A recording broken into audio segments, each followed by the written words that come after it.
All right, so we started off last session mainly doing some resting and relaxing at Helena's tribe before our new dinosaur companions were fully grown and we could begin the final bonding.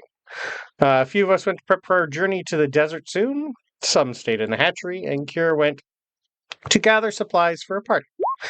At the party, we were introduced to Quiven, another survivor on the same ship as Fixer, who had been out on her own for almost a week.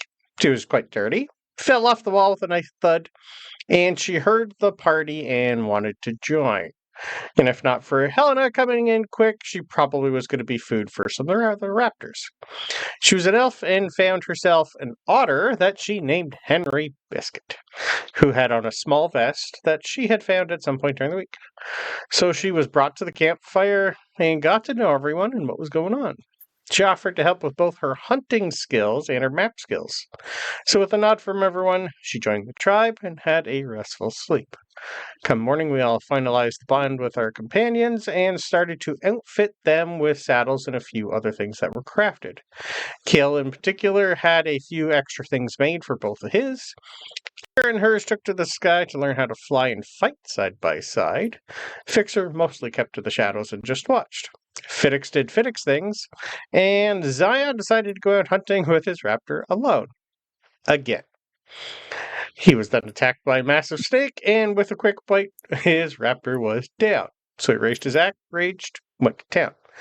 Thankfully, Fixer and Quiven saw him leave and were hot on his trails, and had they not shown up on time, the two hidden snakes coming towards him might have ended his life quite early.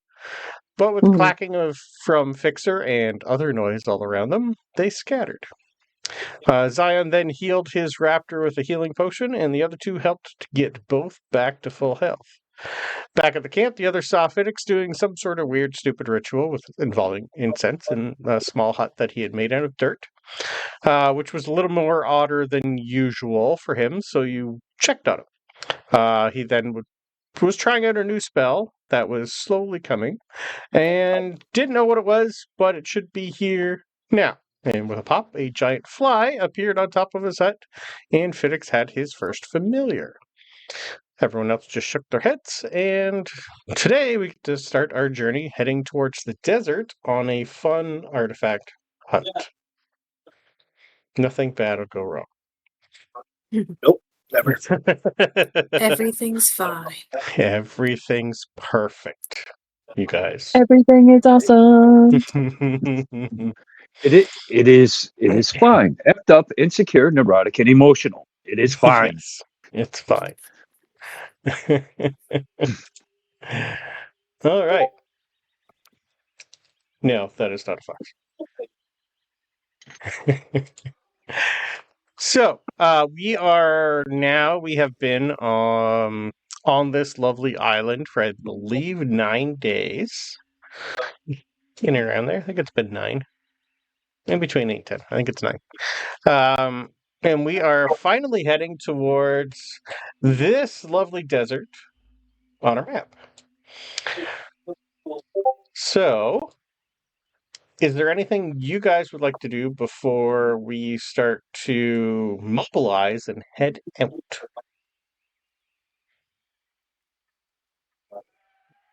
Kira would like to pace back and forth near the door, wondering why everybody else isn't ready to leave. It's a big door. The gate itself, I think, is like 50 feet tall. Yeah, so she couldn't open it anyway. Yeah, she could fly over it, though. Oh, that's Fix true. is just That's behind true. her. Yeah, Fix is watching her pace back and forth. Kale is always Yeah, ready to leave the town. You've been ready to leave the town for 8 days, sir. Except for the half day we were out of town. Yep. True. Yes. Yeah, you didn't really want to go back. Okay. All right. So, with us are Stanley and Helena, Mornak and his 2 Carnos, and because we now have our own person who is skilled in maps and survival, aka Quiven, You were given the current map by Siren Talrin.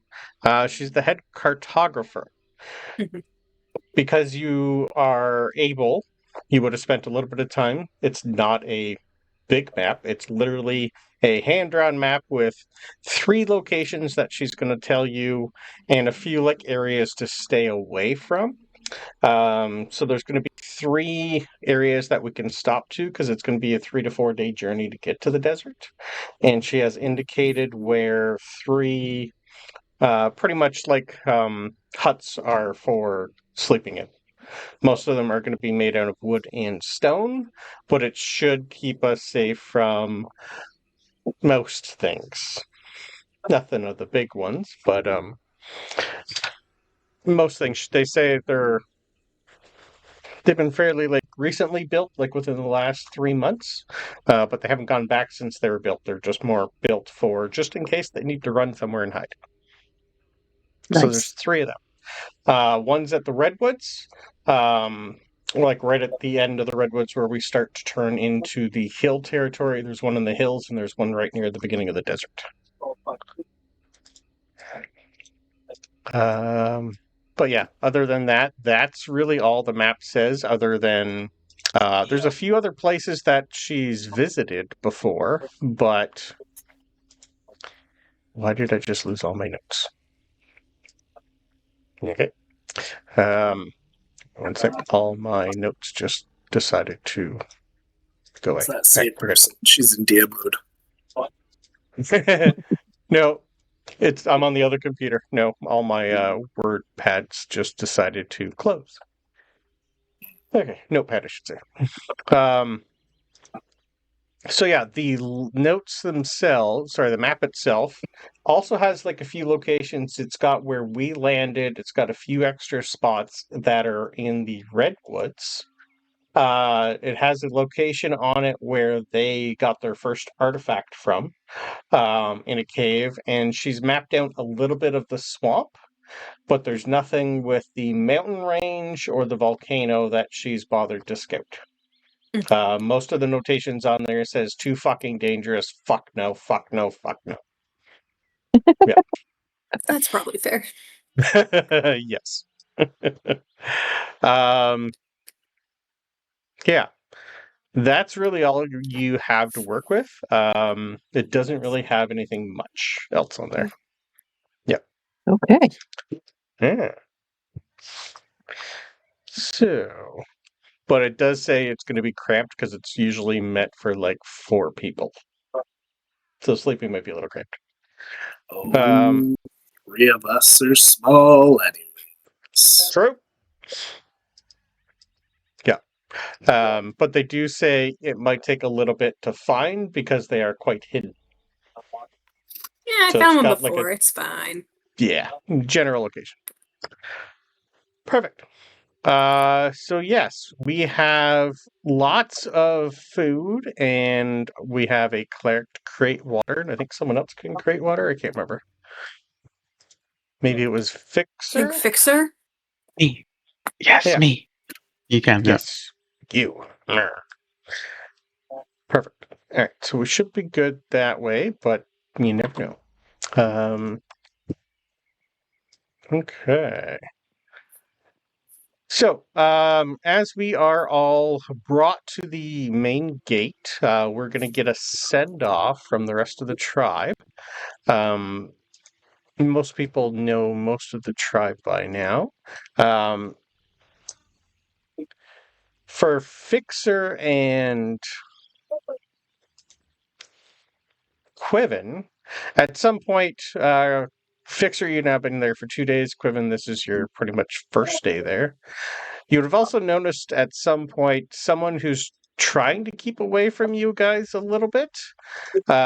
He's not really coming around too much, but you do notice someone else that was on your ship with you who's been trying to stay clear of you a little. I see. But just for On Fixer and and... I's ship? Yes. Oh. Give me a Who quick is it? history roll.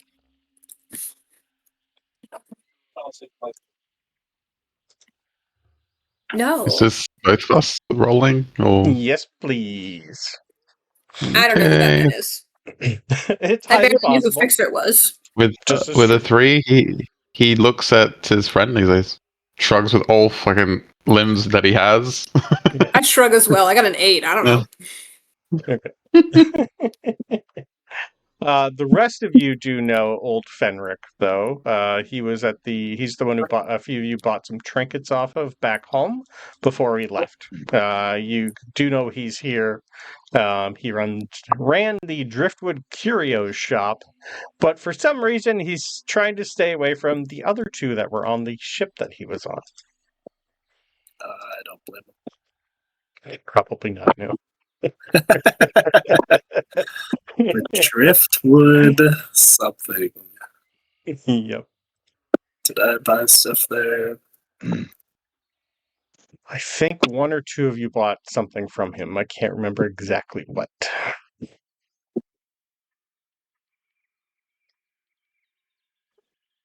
I They don't went even into the think shop. Quiven and Fixer notice that someone's been avoiding them because they don't know who that is anyways. Okay, understood. The rest of you would probably see, well, other than, well, Fixer is a little odd, so most people would stay away from Fixer. Yeah. Okay.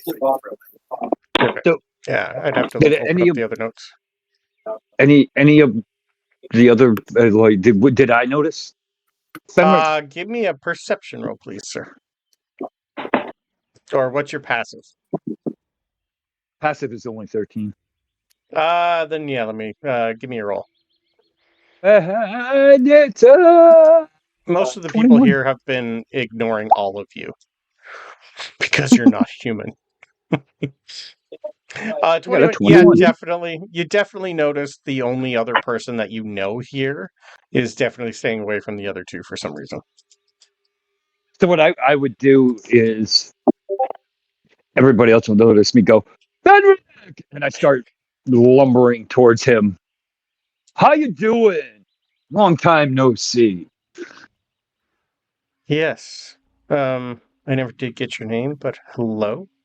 What are you guys leaving?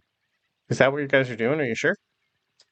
I like you remember my shop? Do you remember? Do you think you could, get some stuff for me on your way out? I'd be happy to, give you 50% of the sales when I get home. If we get home. Anything really. Diane will- I like full skulls. I could sell them quite good. Claws would be good. Teeth would be great. Zion will actually put his arm around him and He just well, shrinks because he's only like 5 feet and he's about 85 years old. and I will try to why don't you come with us? We'll so that way you can get exactly what you want. And kind of drag at him my age towards no. the rest of the group. Oh no, he's gonna try and break your grab, sir. But he's like a level 0. With a nat 1, where do you want to take him? I was just going to take him over to the group because seeing him over there, I noticed he was kind of uncomfortable. I'll bring him over and introduce him to introduce him to the group. The rest of you see a very old human that is being manhandled by Zion. Most of you know him because you're in the shop. Yep. Fiddix is just kind of looking at you going, Zion, what are you doing? He owns the shop. He's he's quite popular at home. Put him down. I just want to introduce him. We all know him. Quiven? Yeah. Fixer? This. Yeah. Oh shit, I've already forgot his name. Old Fenric. This is Fenric. Owns a really nice curio shop. He's trying to wave, and it's not working because his hands are just, squished. You get it. Yeah. Victor kind of cocks his head, clacks his mandible, looks at Criven. He wants me What to come, is but curio? I'm too old. What's the curious shop? What is it? I have Nix no and idea who Nix. this man is. Should Oh. we be excited to meet him, or No. Okay. He starts to cry a little. Oh, sorry. He talks in your head, so never mind. Telepathic, yeah. That's right. That's You can cry telepathic, sorry. anyway. Yep. He's being sorry. manhandled. You can cry. Right. Hi, Yeah. random citizen. Hello. He waves with four of his appendages. Help! Zion will let him go. Can ride with me. Oh, I'm not coming. No. I just No. if you guys can look out for some stuff for me, I'd be happy when I get home and I could sell it and I'll give you the half the commission. Yeah, this guy's super old. He should not go in the woods with us. no, For no, sure no. die. Really quickly. Yeah, he'll for sure die. I just wanted him to meet my new friends. That is all. Oh, Oh. cool. Maybe he could be a good distraction. Like he's just talking. Give me an insight check, please, everybody. Everybody? Yep. Everybody. Oh. I don't know who this man That is, makes and sense. I simply do not care because I got a net one. Oh, Yeah, he got a 9. Barely cares. Oh, I have advantage Well- on insight. My bad. Hold on. Oh. I forgot. 11, I it's only think. a 9 from Okay. Fiddix. 16. I forgot I had 16. advantage. Okay. That's fine. 11. Okay. Anyone pretty much over like a 13, 14, which is only about half of us, realize that there's a spark in his eye when he was asked to come, but then he looked down at his hands and just kind of gave himself a little shake and going, no, I'm too old. He Aw. is too old, but he definitely does want to come, because he did say when you guys first met him that this was going to be his last adventure, probably. Aw. Mhm. Here, it feels a little bit bad for him. What is it that you want me to find for you? Skulls? Teeth? Skulls, claws, teeth. Yeah, these creatures are not we've never seen them before, and I can make a lot of money off them. I will Or see what I can find, sir. We could make a lot of money off them. He kind of looks around at everybody.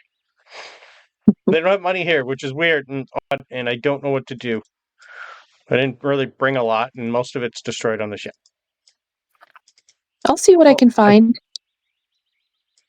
Upon hearing that, Zion will actually take the skull of the wolf that he has off his axe Okay. and hand it to him and say, "This is just the beginning." Okay. He collapses with it because it weighs more than he does.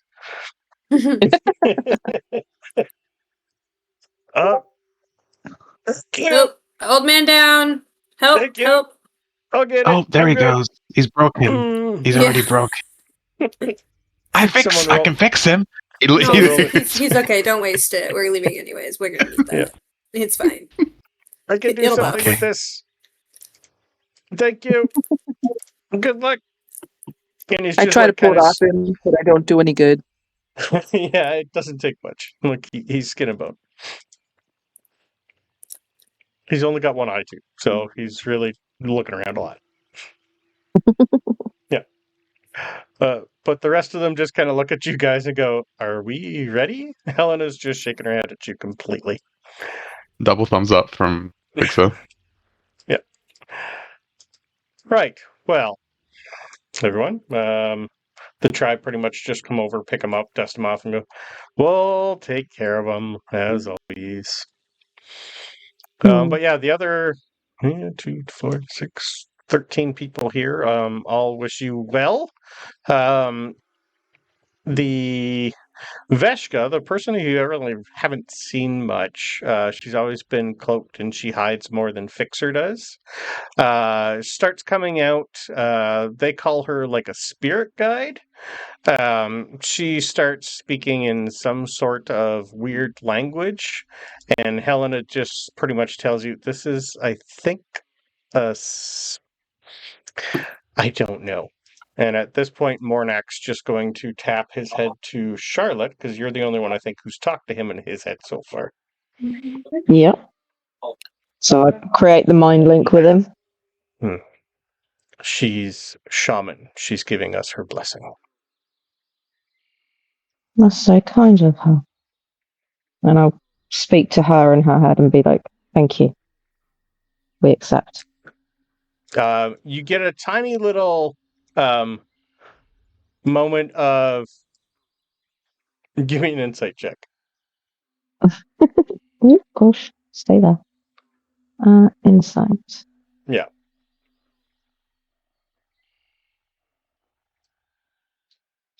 Oh, that's a dirty 20. She's speaking in a language you don't know, because it's pretty much pure gibberish, and she's like a charlatan who's just like here trying to survive being weird and mysterious, but she's full of shit. Oh. Yeah. Just like throws the bones down. It's like, the bones say. Yeah. Oh, that's awesome. But it looks, convincing to some people. Not to a Kalistar. Nope. She mentally winks at her and is like, secret's safe with me. I see you. She starts chanting a little bit louder. Yep.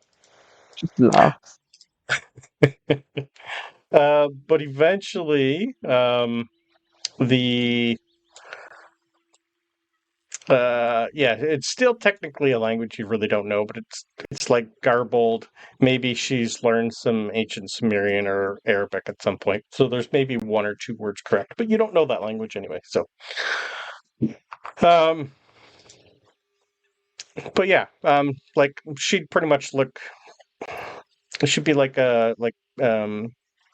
what's the word Brandon's looking for? Almost like a Jamaican fortune teller in a hut in the 1980s. Okay. Yeah, Mm. like in the middle of New York somewhere. That's her. Yep. Cool. So the lovely door is all open for us, and we start heading out on our lovely trip. Who wants to be in front? You guys would all know that Mornak and his two Carnotaurs do usually go first. But for I some have the reason, map, you have so I the guess map. I'd be up front. So he's taking the rear. Mm-hmm. Well, I think Zion would be right next to her. Okay.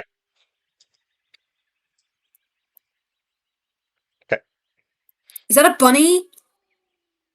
I love bunnies. Bye, bunny. A little baby bunny. Couple But yeah, of I'll be Saint up never front with missed. Zion. Animals. I couldn't tell what it was until now, so. She could be doing something else, and then she goes, animal. Yeah. Presents. Why do you think I have Henry Biscuit? He doesn't do anything. He's just cute in a little vest. And Kale will likely be up front as well. I don't know Okay. if the Otter has a dinosaur. I don't remember, but I'll offer for it to ride the other one. The otter will rides fly the up. tree. Well, Here will fly we up can and put see on the Zion. dinosaur. Sorry. Nope, go ahead. Kira will fly up and see if Zion will tolerate her sitting on his shoulder. Well, if he's not enraged, then he just gives a pat on the shoulder and gives a She's slight nod. She flies up and sits there very happily, kind of swinging her feet. So if Quiven's at the front, Fixer has been taught that someone needs to be watching the back. So he would be at the back, kind of keeping all his compound eyes open Right. for any trouble. You're going to be in the back with Mornak. Okay, perfect. Sounds good. For those who don't remember, Mornak is a American Indian. He's an Apache who does not speak English. How's he with bugs?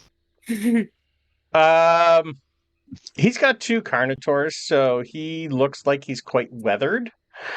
And at first, he probably looked at you and drew a weapon. But at some point, when you signed the tribe to be part of the tribe, he's been fine. The only one he really gives like an eye to every now and then is Kale, because he didn't join the tribe. Joining the tribe's extremely important for an Indian, especially an Apache. It's all That's good. good. Yep. Fine. All right. Okay. So we have a day to get from the redwoods to where the rolling hills are. Then another day to get to near the edge of the desert, and then a day to get to the main area of the desert. So we are going to be going through the redwoods. We're going to be skirting like hillside on one side and redwoods on the other. That's where the current trail is going.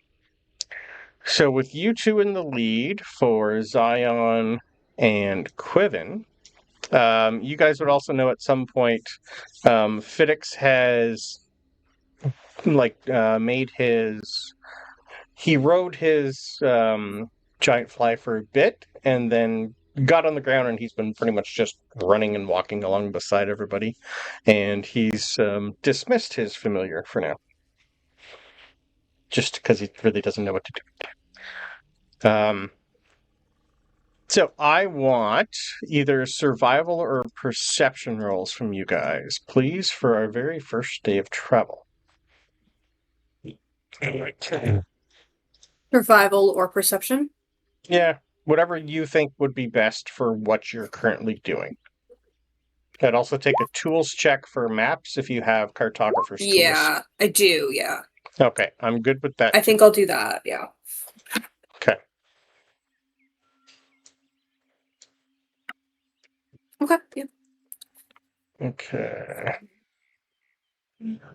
So I got a 16. And what's our tool check? So am I just... What am I adding exactly? Is it... So you're a... Sorry, I'm a ranger. so I think that's your wisdom? Yeah, most... wisdom plus yes. proficiency. Okay, so it's Yeah. just Plus basically my proficiency. survival anyways. Yes. So 18. An 18, okay. 18. Passive is 22 with Mal. Okay. 22 passive perception? Yep. Oof. And I'll be continuing to fill in my map as well. Sounds good, sir. I keep forgetting to write down everybody's passes. Okay. What's everybody's passive investigation? Does anyone have more than 16? No, sir. I do. Okay. 17. 17. Okay. So for the most part, we are good for passives. Who's got the highest insight? Only 11. 18. 16. Look at you guys go. I just beat stuff. That's all I do. Yeah, I don't do that. I promise I'm useless in a fight. I'm only here I for know. skills. I know. You always are. Yeah. Skills otter. Yep. Yeah, skills and animals. That's all I'm here for. That's okay. He's got his own skills. Okay. Yeah.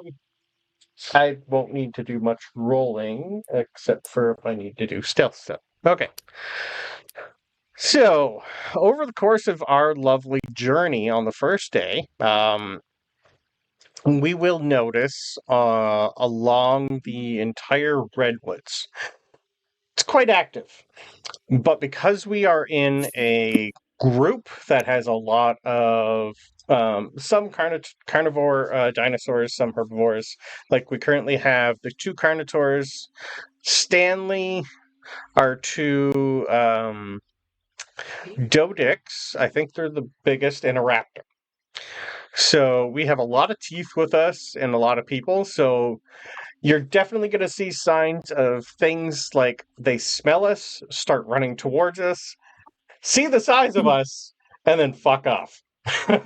But definitely like skirting the edge and like almost like circling before either the Carnotaurs or definitely the Raptor, I think is maybe the quickest. I know they're fairly quick. Basically just chase these things off. So our first day is pretty good. We're going to notice who currently has the Dino Dex. I think between Helen will have hers, Mornak does not have one. And I think, was it... Who had that the last? I was interested in it, but I haven't Maybe gotten around to actually Susan's. doing I think Susan's I has think been I had keeping it. it. Yeah. Yeah. Okay.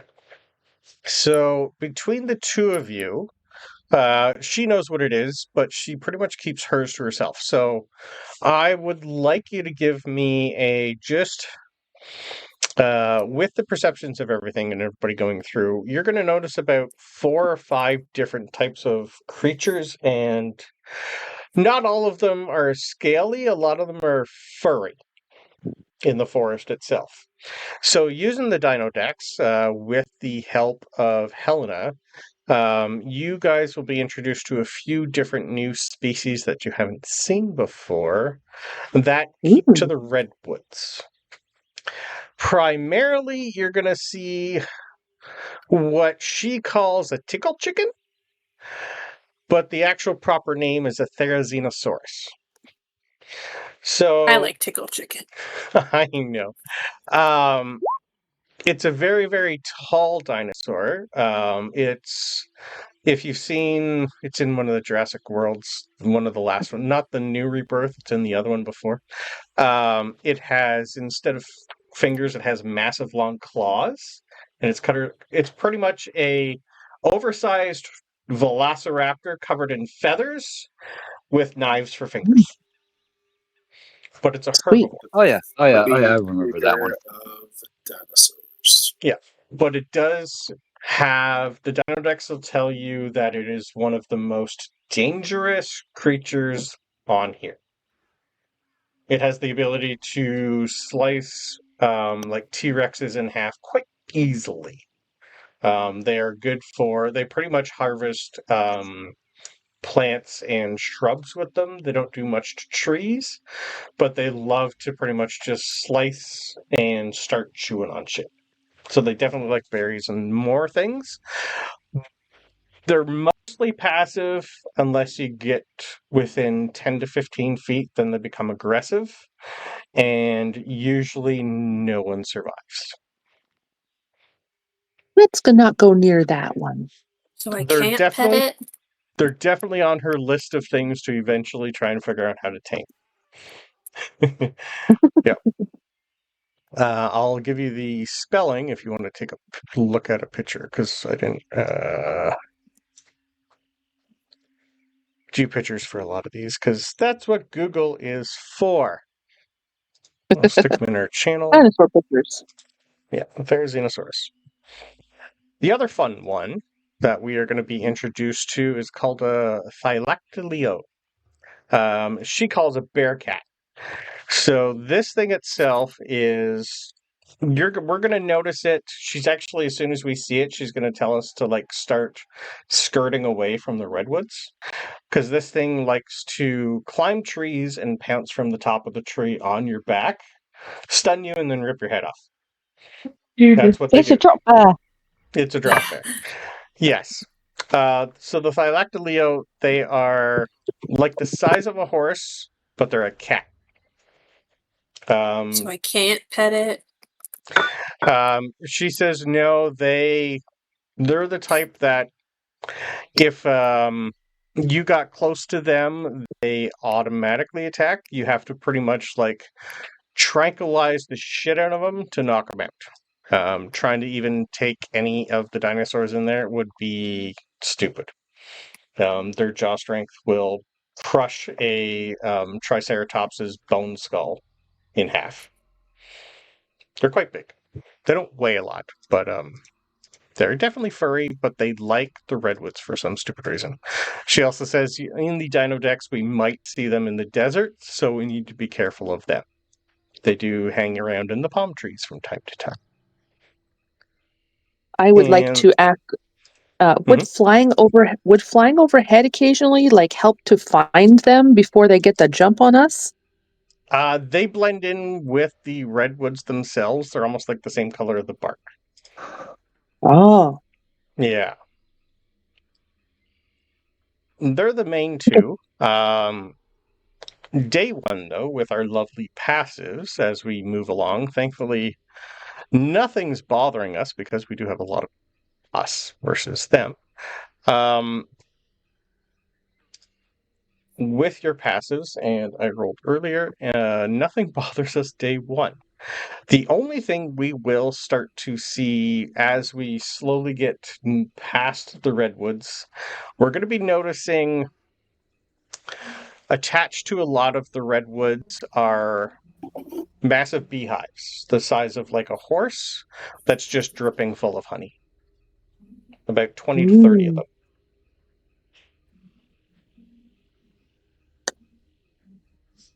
maybe our friend would like us to bring back some honey for him.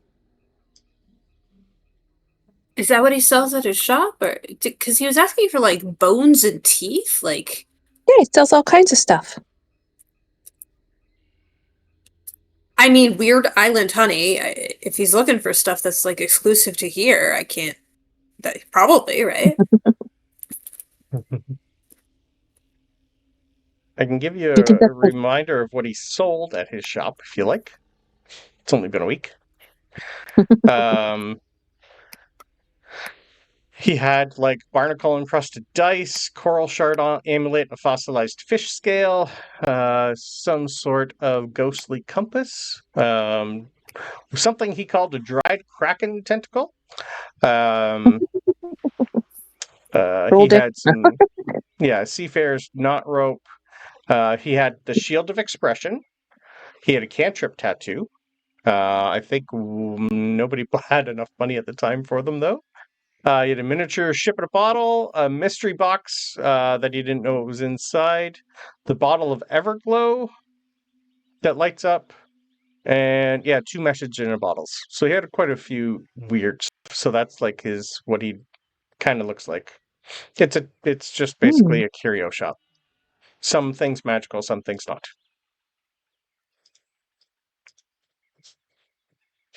You guys don't think he would like to have honey in his shop? Probably. Okay. Helena's eyeing the honey, and she's just going to say, "We've harvested it from time to time. You just need to be careful of the queen. If there's a queen handy, there's going to be a couple swarms handy. So you pretty much have to go in really quietly. Pretty But it's stealthy if easy you to want me to harvest. try and grab some. If you'd like to, just be careful. We'll keep an eye out. Who would like to go How harvest long honey? is our whole journey supposed to take? 3-ish days to the desert. I dose myself with more insect repellent. Okay. So, if anyone wants to stealth up, I just need stealth rolls, please. I'll try it. Okay. Why not?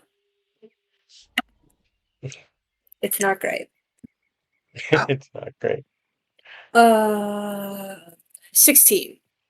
Okay. Big metal dice. Okay. Anyone else going with her? I'll keep an eye out from above. Does she get advantage for being a tree? I feel like I should get advantage for being a tree. Does Vixen notice she's going at the back? With your passive, We were talking probably. about it. I'd say probably. You're all near each other, yes. He would creep closer. Okay. Okay. Then I will Those take would be close for healing. Okay. I just need stealth rolls for who's ever staying at least within 30 feet or.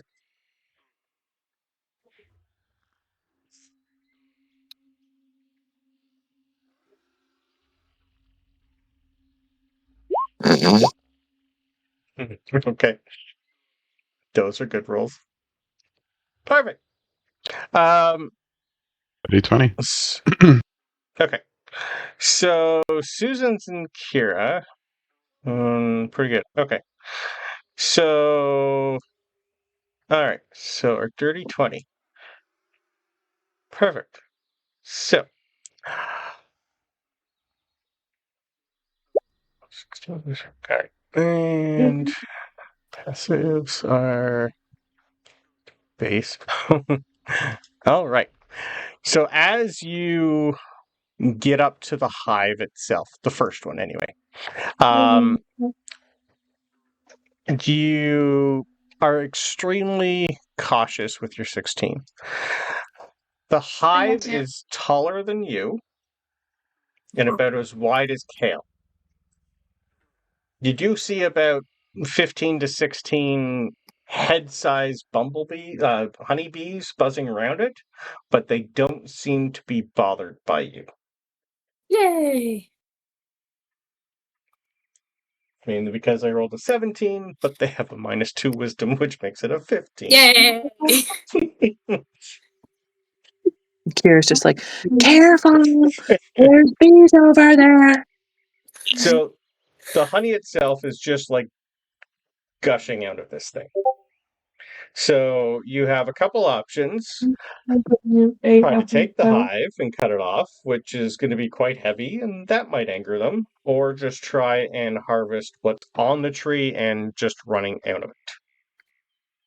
No, I mean, this is just to grab something for this random dude's shop, and I don't even know him, so I'm not going to do anything crazy. I'll just grab whatever I can grab and bounce. Okay, what do you currently have on you?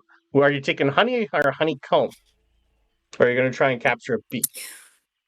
I'm not trying to capture a bee. Okay. I feel like honeycomb. Maybe if there's like a loose one already, but I'm not going to take part of their building. Okay. They have a lot of buildings here. Some look to be more used than others. There's definitely a couple trees that have no bees, but the current closest one did have some.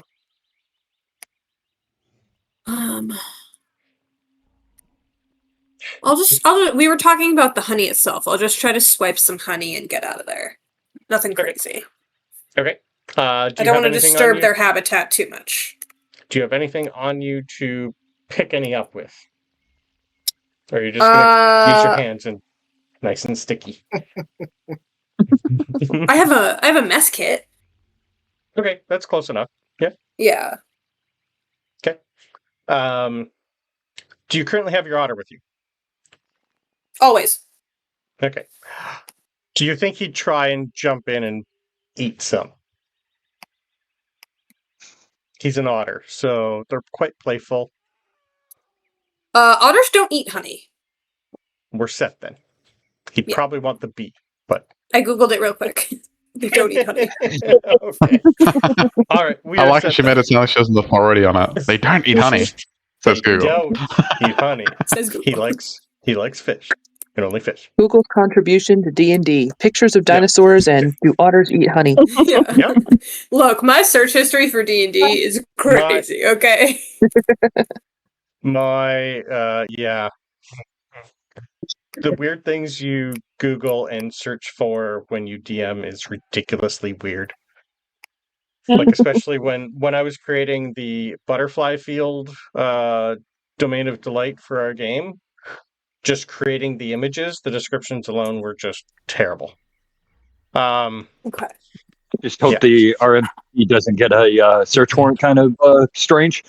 Well, when you're going for young female butterfly centaur pictures, Yeah, he gets some weird shit. Yeah. I'm sure that my research for Curse of Strahd got me on some kind of list. Yeah. Oh, 100%. Yeah. I rolled an 80 on the D100 to see if Henry Biscuits behaved. So he's okay. He doesn't need a bee. Okay. Perfect. He thought about it, though. Beautiful. So, Fixer, with your 20, you notice Suzans and Kira start creeping up because their stealth sucked. So as soon as you grab a whole bunch of honey, your friends get too close and either spook some of these lovely bees, or you're not too sure what happens, but you do start to hear a lot of loud buzzing coming from all around you that are starting to head towards the other little flying thing, where the bees are pretty much your size, and Suzans. So what would you guys like to do as, give me a D4. Okay.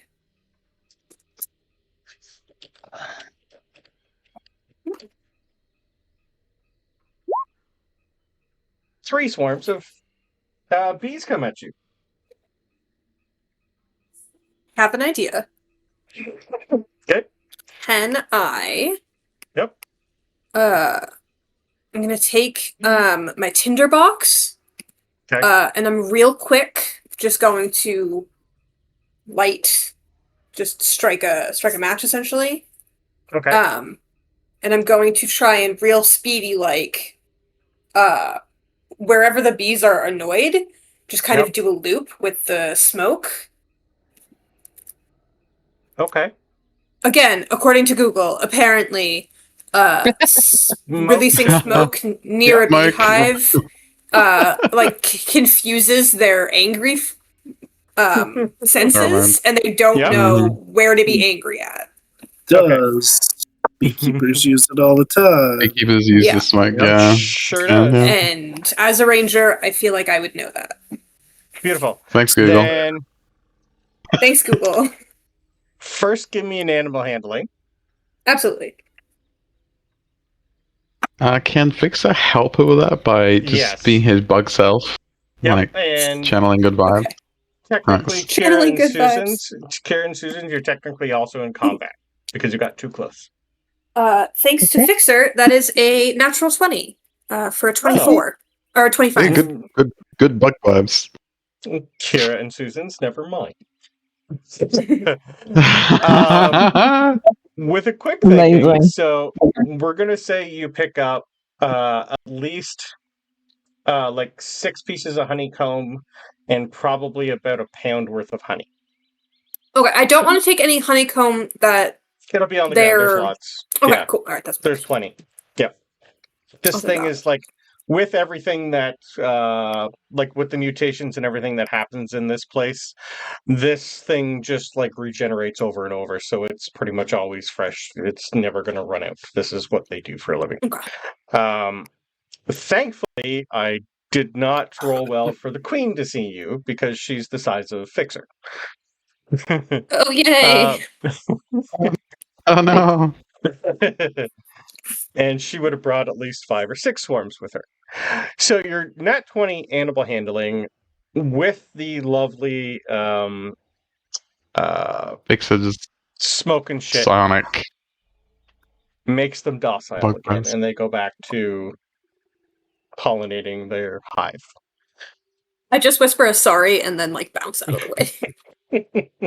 Okay, we're good. I got a bunch. You did good. You did good. Good vibes. Good vibes. Good job. It's pretty. Yeah. Helena just kind of looks over at you and goes, that could have been interesting. Mornak comes up and gives you a head pat and keeps going. I don't know you. Nope. Okay. Well, that was one of our rolls from the last game. Oh. Bee Swarm. Yeah.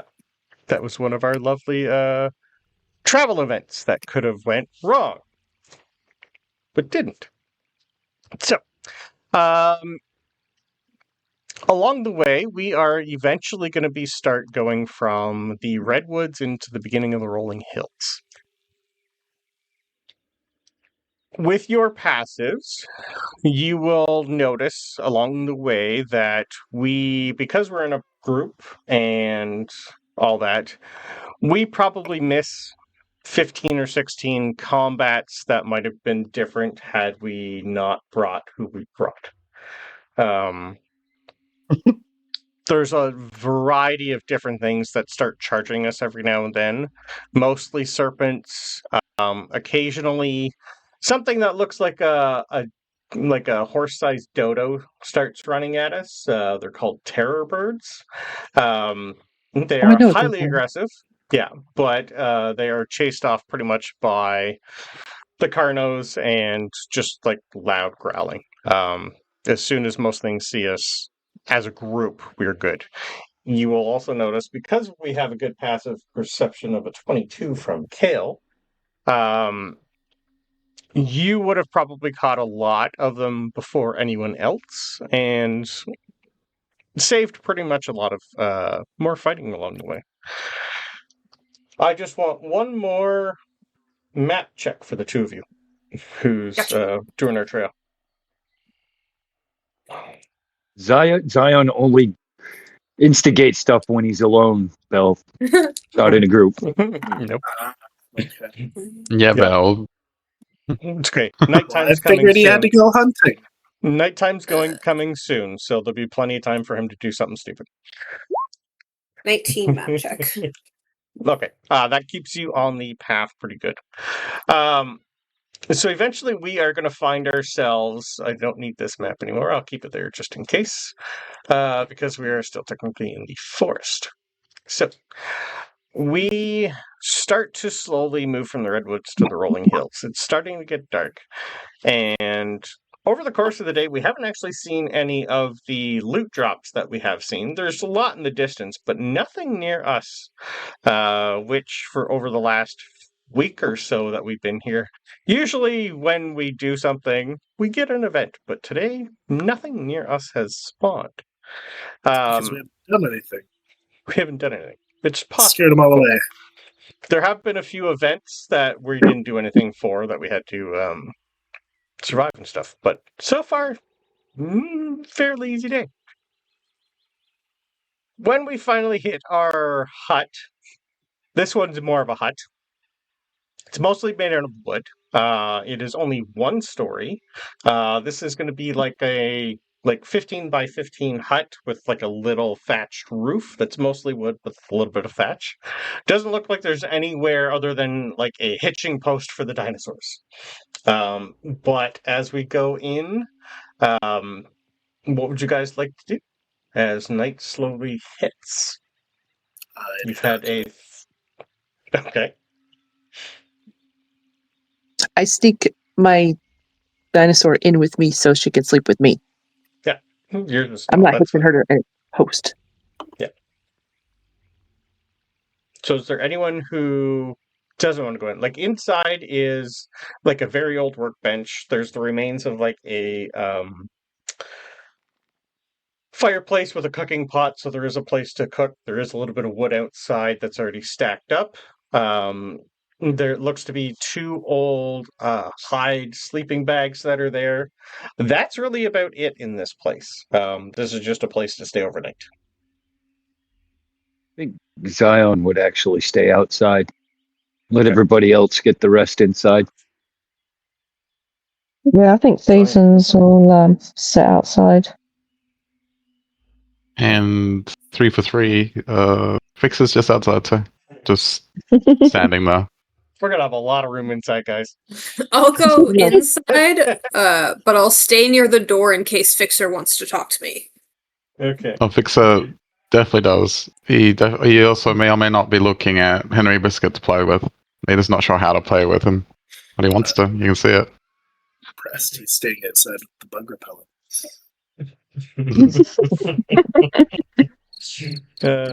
Love it. Okay.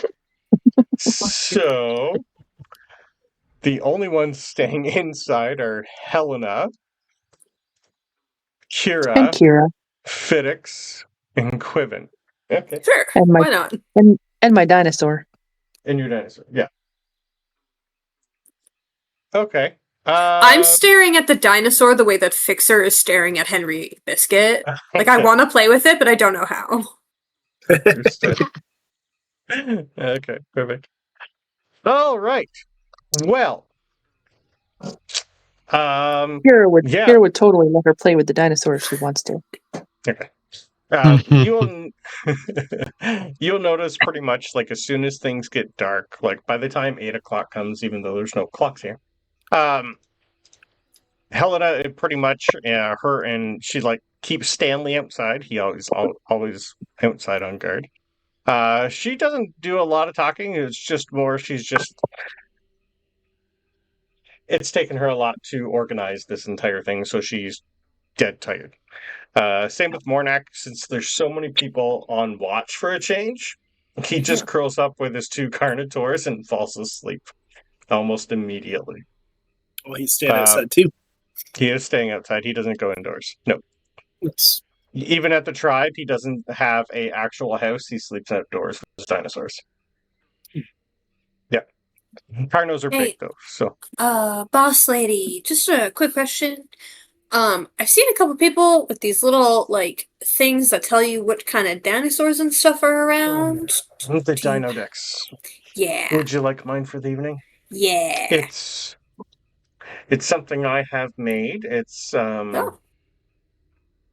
the last couple of years I've been here, I've cataloged as much as I could about every of the flora and fauna here. How to tame things, what they do. A lot of things is from memory, because there's a lot of weird things here that they can do that my history never said they could do. So this place is definitely different. Each dinosaur has like an ability that they can do, kind of like you guys, but this is just more bred into them. This is a high technology that I've never seen before. They have, I don't know if they're nanobots inside of them. I don't understand most of it, but certain dinosaurs, she's gonna pet Henry Biscuit, can do certain things. I'm sure you figured out his.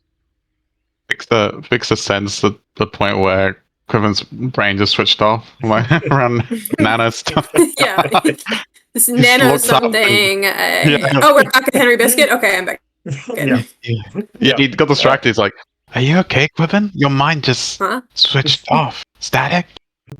I don't know what this lady's saying. I just want to look at the dinosaur book. Yeah. Eventually, she just Okay. pets Henry Biscuit and hands you the Dino Dex. It's pretty much an iPad.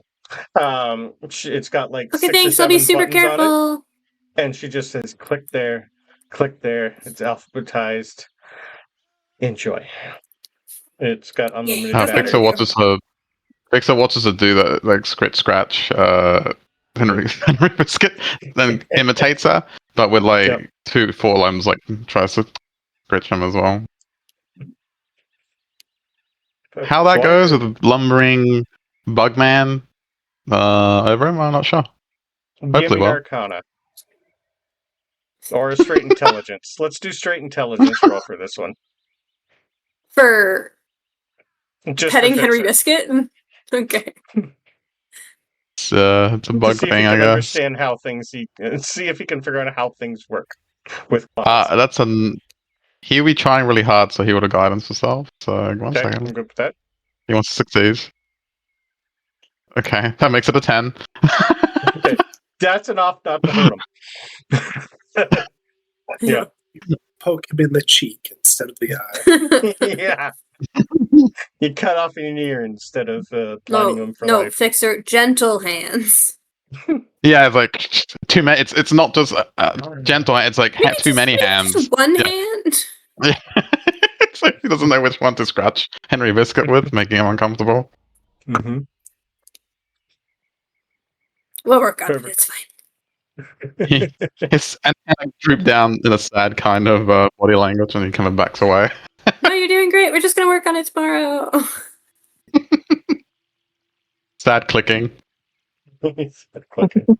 I just slowly close the door on his sad clicking. He's standing there as you close the door. He just muffles the sad clicking. At some point, you would. Fiddix is gonna come over to a couple of you. We'll let you guys finish what you want to do. So, what would you guys like to do for the evening? Those of you. I'm going through the book. Yeah, I figured you're busy. What's Kira doing tonight? Are you just curling up with your lovely little dinosaur and having a nap, or what's your plan? Well, like a toddler, she's going to crash early, but I would not say curled up. I'd say like splayed in super awkward positions, or Yeah. like maybe that position where like your butt's high up in the air and your knees are underneath and your Yeah. face is kind of mashed one cheek into the floor, Okay. one shoulder like arm like flung out weird. Yeah. Yeah, the It's toddler like pose. watching a 3-year-old trying to sleep. Yeah. Okay. Yeah. Understood. Okay. Probably Definitely every some now and drool then. going on. Yeah. Wake up every now and then. You're like have one wing one way with the other wing that way, and you're all tangled up and you don't know where to go. Yeah. Yeah. Perfect. I want to ride the pony. Perfect. What's going on outside? You guys have is anyone who's doing first watch, or are you just all just gonna are you doing watches? Well, nothing to do with watching, but they would see him still at the door doing clicking sounds. Maybe he gives up after 5 minutes and stalks away, just stands by himself as a sentry, contemplating where he went wrong. Yeah. Yeah. I think Suzans would seeing that would reach out, check in on you mentally. You get a moment of just stunned, kind of like a stunned kind of response. Hey guys, you speak? You telepath? You are. It's you. He see because he remembers you doing it, but he kind of forgot because you don't really do it a lot. Hello. Hi. He excitedly You turns, okay? clicking his mandibles. No. Fixer did not pet Henry Biscuit well. Too many appendages, apparently. Maybe we can work on that with you. I would love that. I love Henry Biscuit, but Henry Biscuit doesn't love me. It's really sad, sad Aw. clicking again. That's very sad. You feel the mental equivalent of like a pat on the shoulder. Oh, that's nice. Never had that before. Never met another one that could do what I can. He just sends, I guess, he tries to replicate the effect. But because it's him, it's his thoughts, right? So too many, it's almost like you've been hugged by too many appendages. Yep.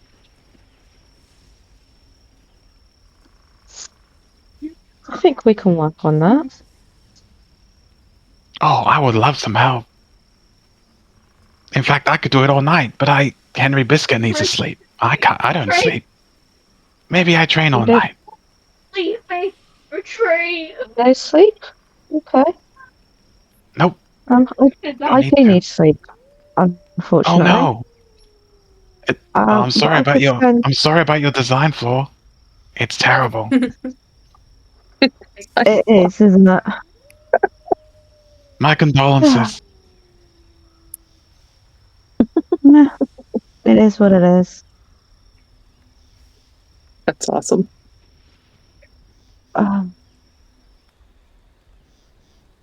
What can I do? How can I?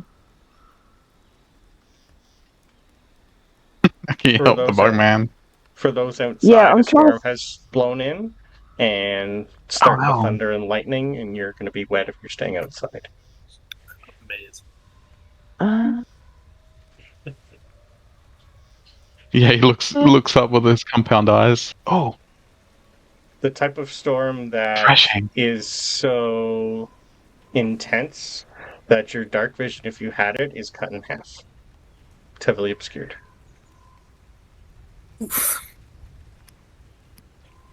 Doesn't seem fazed by it. He's just looking at Suzans. He turns back to look at her. He senses something's afoot. There's trees here that you can get under, but Do you Nope. do you want to move on to somebody else whilst I try and figure this out a minute? Yeah, he's just going to be awkwardly staring at her for a while too, so you can move on. Okay. Didn't Kill want to interrupt. but Kale has four good berries to spare, so he will offer everybody one, including Zion, even though he knows that he won't take it or eat it. But he'll pass those around. Kind of at the outside of the shed, he'll have his doties roll into a ball and put his tent up in between them. That way he's protected on 3 sides. And if anybody else mentions it, then he'll take shifts, but otherwise he and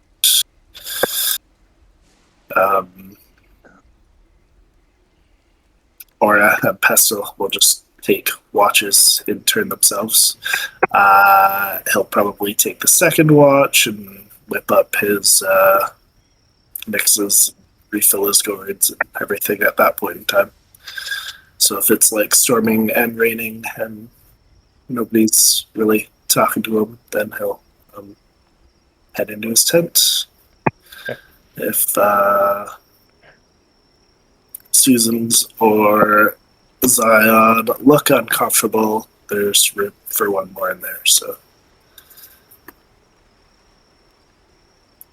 he will offer that as well. But the 3 of them have done watches and stuff before, so it'll just be usual kind of otherwise. Keep it himself unless somebody includes him. Zion, what you doing, bud? Starting to rain. He goes hunting. Your fur is getting wet and starting to smell. Zion's used to that. Yeah. Okay. Yeah, he is going to take his raptor, since he's in a new area, and go out and see if we can get the raptor some food. Okay. Are you waiting for anyone to go to sleep? Well, I figure we've got one going to sleep, the other 2 are kind of conversing. He's going to, and I will roll a stealth check to see if I can sneak away from all that's going on. Okay, I need one also for your raptor. Passive of 22, and my doties passives of 18, probably no shot, but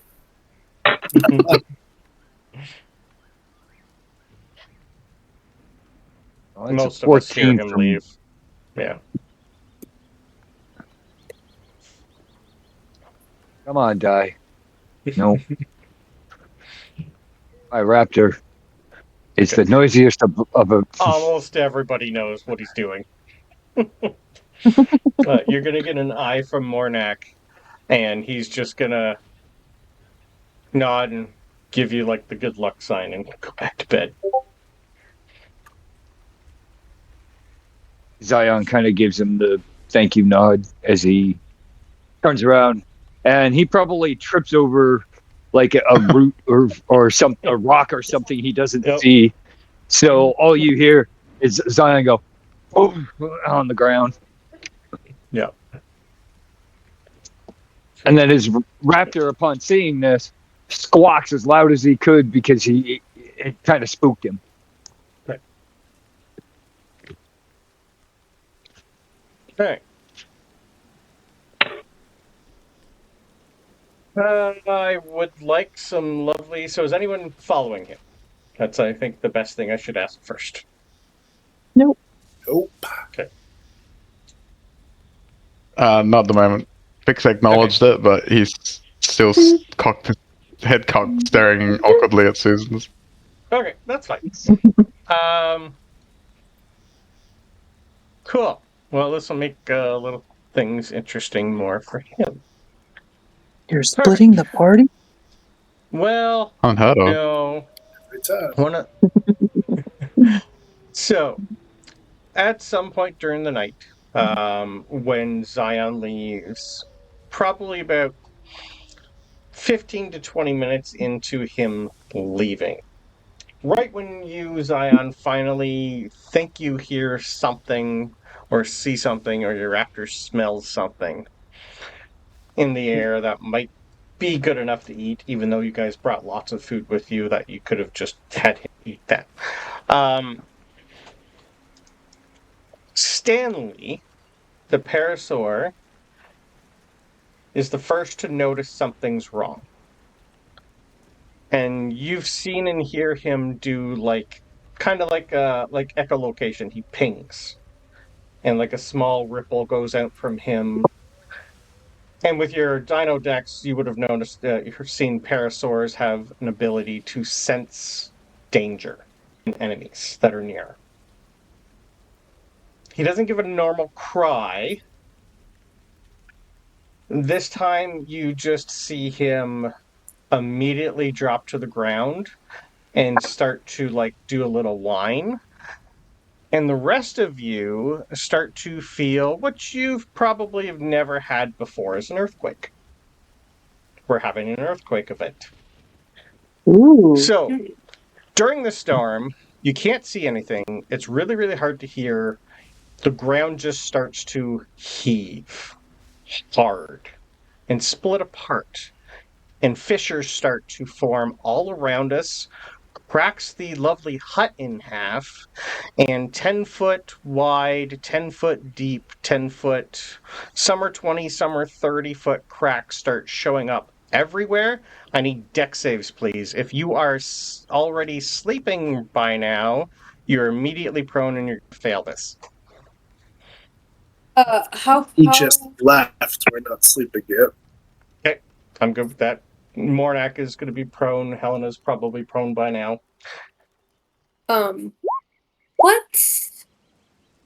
time? How long have we been here? This would have been you guys would have set up, I think, a little bit before Zion left. So I'm assuming within the first hour, you guys would have set up. I'm not asleep then yet. I'm scrolling for a while. I only need a couple hours, so I would be. Yeah. This is Remember, 21. I'm also going to need them for your dinosaurs. Deck save. 25. Okay. I can imagine these two are just in deep telepathic connection, and then Fiddix, buddy. doesn't phase them. There's Yeah. big.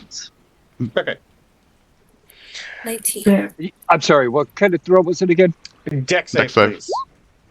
Oh, good. I have advantage on that. Wow, everybody's doing well.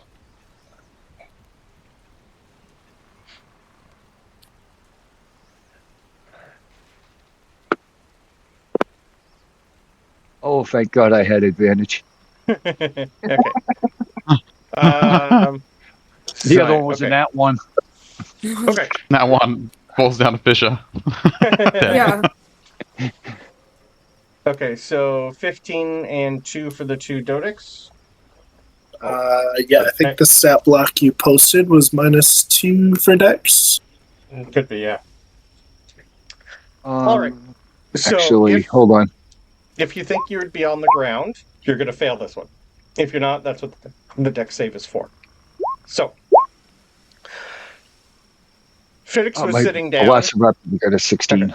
Okay, we're going to do inside the cabin first, because this thing is immediately cut in half and starting to collapse inside a fissure that is shown up. So, for those of us inside the cabin, Fiddix and Helena are the only two that would have been prone at the time. He was sitting down doing a whole bunch of weird shit like he normally does, but I also rolled horrible for him. So, you all see... so, the other two, you two are fine for Quiven and Kira, I believe. What did Kira roll for your deck save? Oh, Kira was asleep, so she failed it. You failed it. Beautiful, thank you. Yeah. So, Quiven, Mhm. you're the only one who is still awake, and your deck save is going to not let you fall into the hole that the other three are falling into. Okay. So you managed to grab a hold of something right before the whole thing wedges in there. The earthquake I was sleeping by the door, so I'm probably right in the door frame where you're supposed to be for an earthquake by accident. I like that. Oh, that works too. So the whole thing starts to collapse, and now it's starting to get wet. Thankfully, it's only 20 feet deep, so it's not too far. And with everything, though, because they're prone, can someone roll me 3d6 damage, please? I got you. 5, 6, 7, 8. 8 damage. We didn't kill Helena. Yay! So Helena, Kira, and Fiddix all take 8 points of bludgeoning damage as we fall down and are slowly being crushed by the earthquake. The earthquake's going to last for 3 minutes because we rolled for that earlier. This thing's just heaving and cracking. So we're doing 3 rounds of deck saves to see if we fall. If we fall in, it's 3d8 bludgeoning damage each time. So those outside, you all, was there anyone under so it's a 14 dex for this one to stay on your feet and not fall into a fissure? I think you all passed. Yeah, I was going to say both my raptor and myself got a 14. Yeah. Yeah. I think just Fixer a did like couple a spidey Dodix. sense. Just the one Dodic, Just I believe. one. But how big was this fissure? They're 10 feet long and about 10 feet wide. Yeah, so he can't actually fall in it. He's too big, but maybe he Okay. gets stuck or something. And then the other one just uses the hoist to tow him out. Okay, perfect. But this is going to last 3 minutes, so it's going to still take a little bit. So the rest of you are all good. You're not going to take any damage, except for... So the Dodics are good. Both Carnos and Mornak failed because they were sleeping. Roll me another 3d8 damage for them, please. D8? Yeah, 3d8. Sorry, 3d6. Same as before. Oh, okay. Ooh, that's bad. She only rolls good when it's for bad things. How much? I like bad things. 16. How much? 16. Yeah, I rolled 2 6s and a 4. Okay. You all hear a loud "Ugh" from Mornak. He's had 15 health. He is slowly getting crushed. His 2 Carnos, thankfully, are large enough that they're not falling in, but they were still prone, so they're still taking the damage. They're still getting crushed. Zion, you thankfully are lucky and not falling into a larger crack that is near you that's opened up at about 40 feet wide and about 40 feet deep. Your 14 was good, and what is your Velociraptor? 16. So you both managed to not fall in. And you guys are good. For the rest of us... Good. All right, Yep, go sorry. ahead. No, you go. No. Real quick, because of that roll, Yep. I see it as akin to like spidey senses. Like 1 minute he's communicating with Suzans, and then his antenna kind of stand up and quiver, and he pivots away from where the crack was going to appear. And at that same moment, he will reach out to Susan and goes, "Don't be alarmed." And he's going to use his psionic connection to do, I believe it's, yes, it's like a deep, it's like a bond that highlight psionic energy kind of around her. So and then he reaches out towards Quiven that's, within 30 feet. So he's basically doing emboldening bond, which will give them a d4 to saves, ability check, and attack rolls. Or quite a bit, actually. 10 minutes. All right. Brandon, Yep. inside, could I try and throw a rope down to try and help them? Yeah, so currently the whole hut has caved in and cracked and slowly starting to go in this way. So the whole floor has kind of like sank in on a triangle shape, and they're kind of wedged in. Our fairy, being the smallest, is probably at the bottom of the pile, and then Helena, then Fiddix. Okay. That's not a good place for a fairy to be. That is not a good place for a fairy to be. So, I'm going to give you a quick reaction to do something. Throwing a rope, is that what your plan is? What are you going to tie it off to? Hold on. Actually. Yep.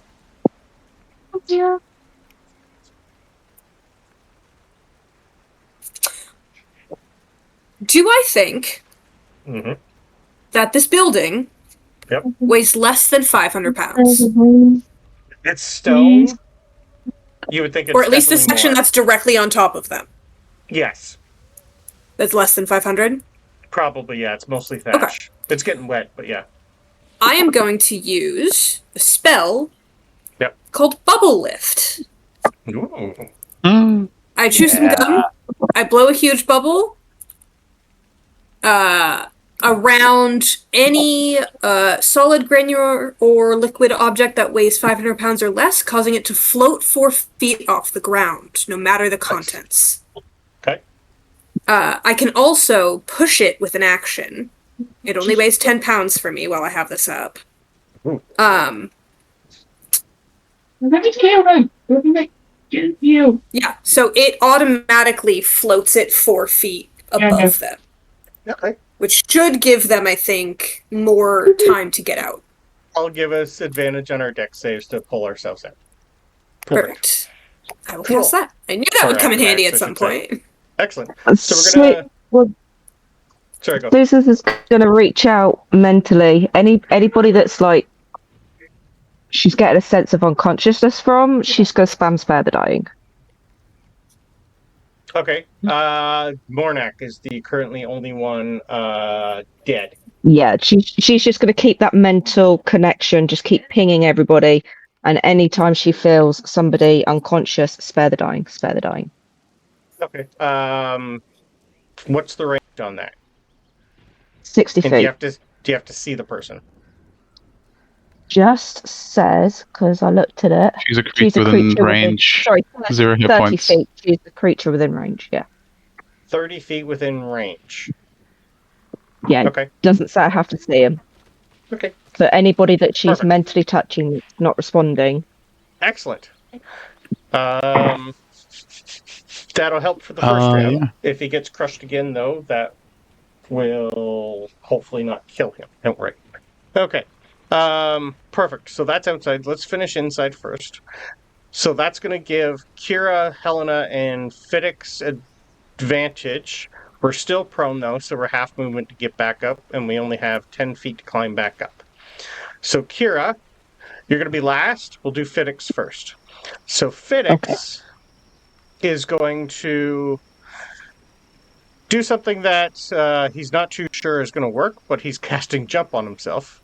And he's going to touch Helena because she's right underneath him. So I'm going to use a 2nd level spell slot and cast Jump on both of us.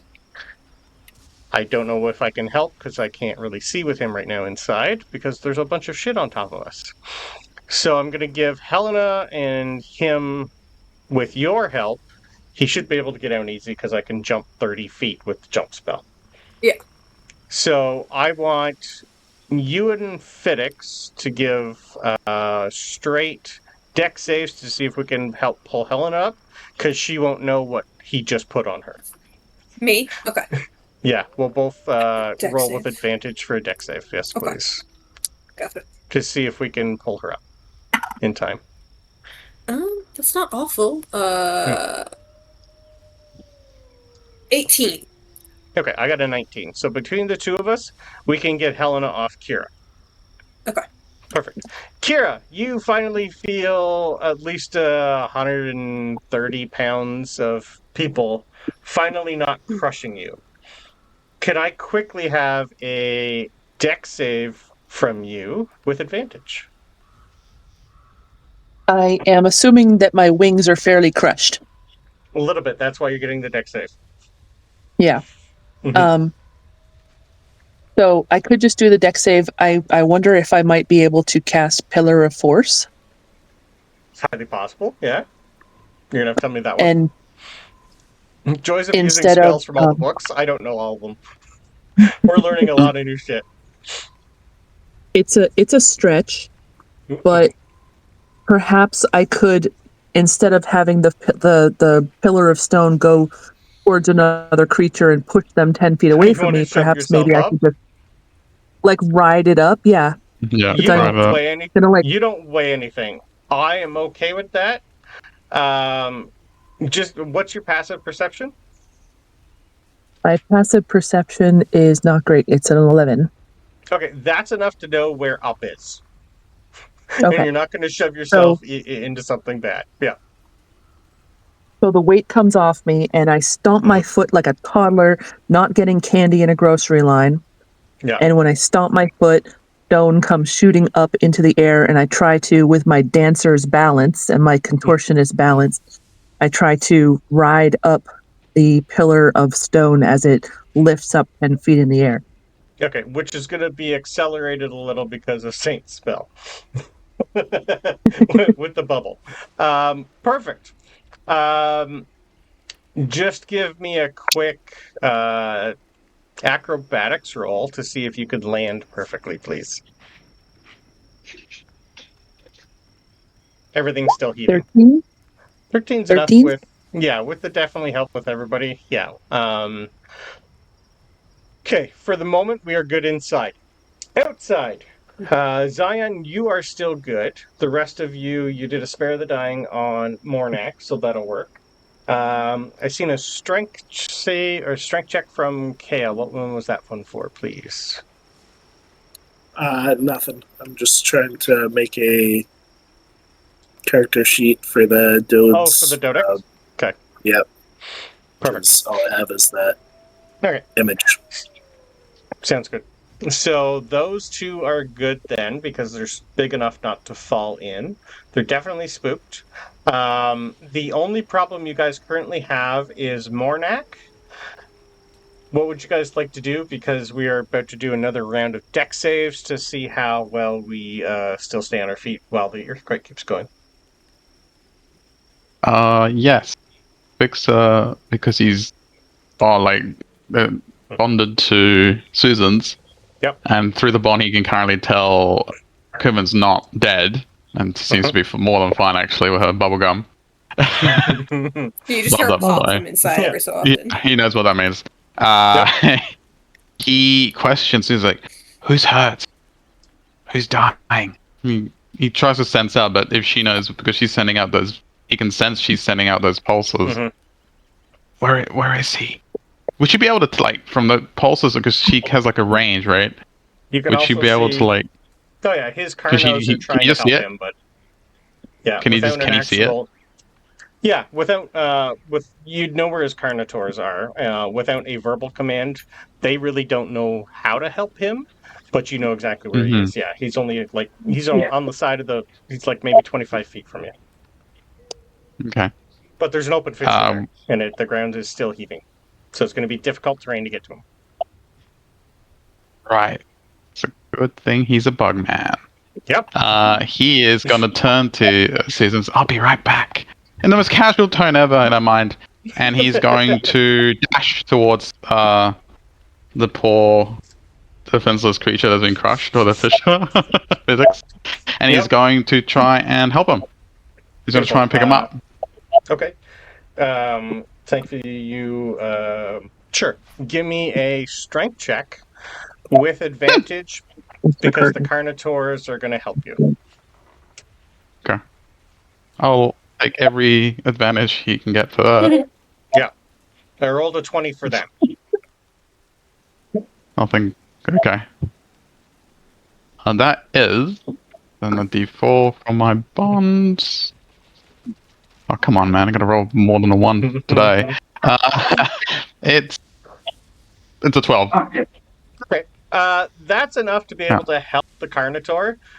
You'd be able to tell, like, he's grabbed a hold of, like, the armor that Mornak is wearing, but, like, you just need to help, like, lift the leg and help him get up. But between the three of you... Let me roll for the other Carno. Yeah. Between the three of you, that was a net 20. Guiding the Carnos so they know exactly what to do. You all lift Mornak up and out of the fissure. He is, thankfully, with a spare the dying, not dead outright. One more round would have killed him, probably. I think Fixer, like, he'll keep an eye on him after he helps him out of the fissure. And if he needs, he will reapply spare the dying if he takes further damage. Or heal him if he needs to. Okay, perfect. Yeah. It's alright, Fixer's here. Fix this guy. He doesn't hear that. It's like, I mean, he's unconscious, right? So he doesn't hear anything, but it's just Nope. lots of clicking, lots of mandibles clacking. Beautiful. All right. So for the time being, hut's good, outside's good. Zion. There's a fun thing that happens during a earthquake that from time to time doesn't really affect beasts in the sky. Does a nat 20 is going to hit you. From the sky, in the lovely storm above you, you hear and see a massive shadow come across you and hit you for, I did a little terrible, for only 10 piercing damage. But because this Only thing 10. is huge, and it went 30 feet before it hits you, you take an extra 12 piercing damage from a Quetzalcoatl oldest that is trying to kill you. So I would need you to roll me initiative now, please. What was the damage again? 10. Piercing, right? It's No, piercing. that was- I think I said, what did I say the first time? It was 10 the first time. 10 10 the first You time. have 12 the second? 10 and 12, something like that. Yeah, I think 10 so. and 12. Okay. Yeah. Oh. And this thing lands with a smack right in front of you because it doesn't have good perception and it hit the floor going 80 feet per second. Is the storm still raging? It is, isn't it? It is. The fissure. So that's The fishes are gone. it. Yeah, and I'll take initiative for your raptor too, please. Oh, yeah. Oh, yeah. Yep. There it is, right there. Ooh. Perfect. The raptor thankfully goes first. What would you like it to do, sir? This thing is 30-foot wingspan on both sides. It is quite huge. And it looks to be having a trouble figuring out where the fuck you now are after it first saw you in the lightning strike. It's about 10 feet in front of you on the ground trying to get back up. All right. We're gonna just have it do its multi-attack, so it will get advantage with pack tactics. This is the largest flying creature, I think, other than a dragon. So that's... 17 Let will me hit. do one more. Well, let me do one more because he gets advantage. Yep. 17 will hit. Okay, so, yeah. 17 will use the 6 piercing. 6. Okay. And...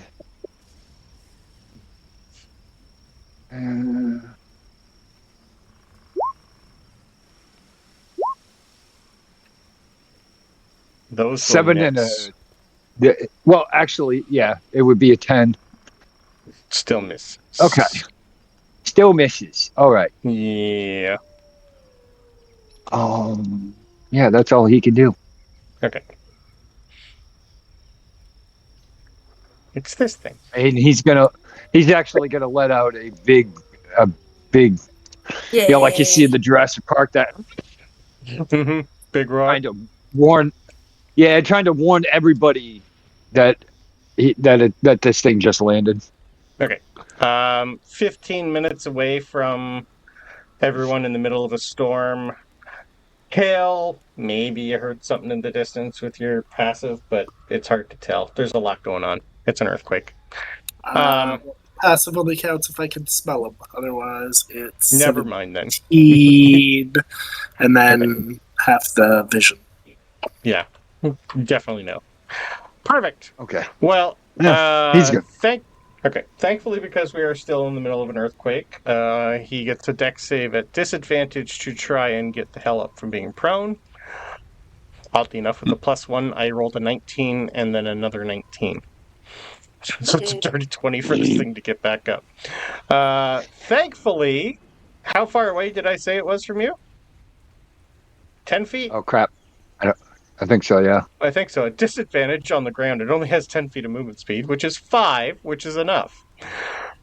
But it's going for the Velociraptor because it's the one who took a chunk out of him so far. 17 to hit your Velociraptor? Hits. Ooh, 19 piercing, sir.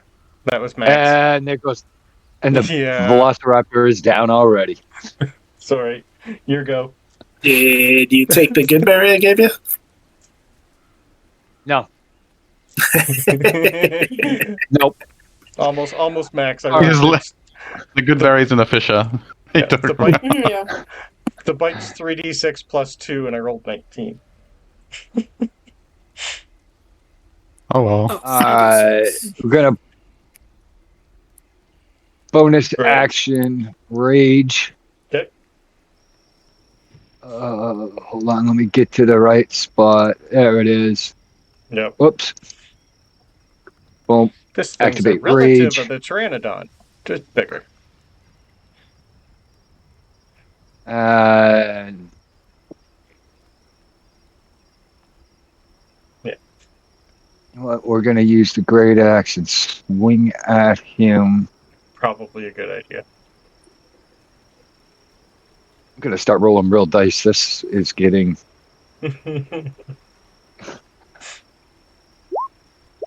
22 hit? yeah, so that's a 22 to hit. Yep. So that's 18 slashing. Oof. Okay. You carve really, Um, really far deep into this thing's like neck and stomach, and it is looking like shit as you pull that axe out. There's not a lot left in him. And that is all. You don't have a second Yeah. attack, I do. Beautiful. Okay. Well, I would if I was using a light weapon, but I'm using my great axe. So Okay. So with the Velociraptor down, can I have a death save, please? uh, We'll go for break after this fight stuff. oh, that's an 18 on the die. Okay. Stable. Yeah. He's got one death save. Good. All right. Ooh. A 7's gonna miss you. This thing does not know what the hell is going on now with a axe that just tore most of it apart. It is now your turn, sir. All right. That could have We're killed going you, to probably. do. How are you looking? Not so good. I didn't think so. He's used to it. 24 to hit. Got a hit? Just do. He's got 6. Whoops. Well, my plus is 6. So Okay, tell me how you kill a Quetzalcoatlus.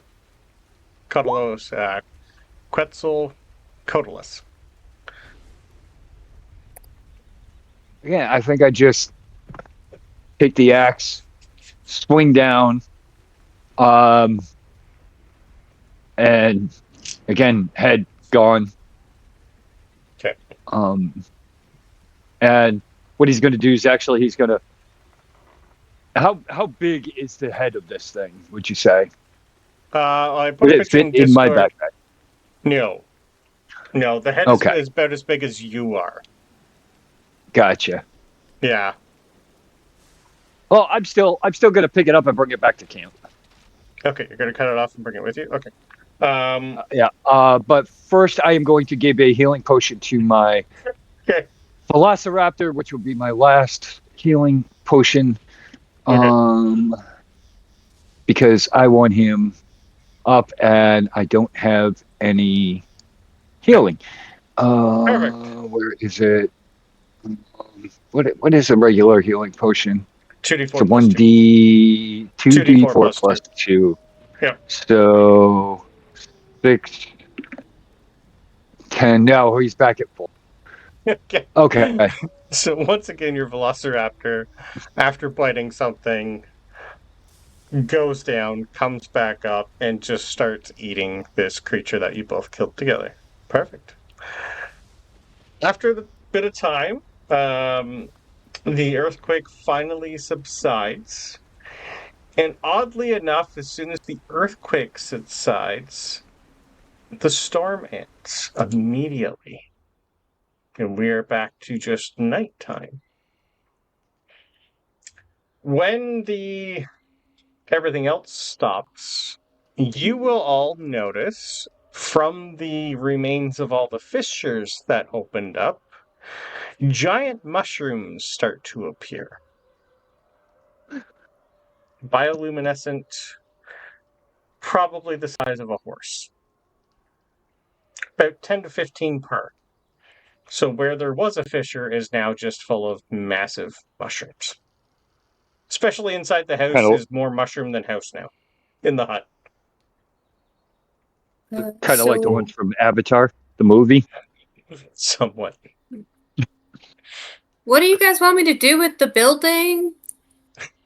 Are you still floating there in the bubble? I'm not in the bubble, but it's in the bubble. It's in the bubble. Helena's just gonna go. Thank you. That was different. Never had one of them yet. Just throw it away. We'll deal with it later.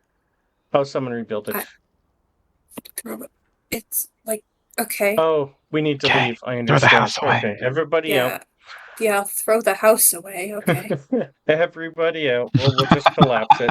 Sure. Looks like the storm ended anyway. And like as soon as you guys all go outside, just give me straight nature rolls on the mushrooms, please, unless someone decides to just eat one. Oh, you know I was thinking about it too. Don't tempt. I know. Don't tempt Victor as well.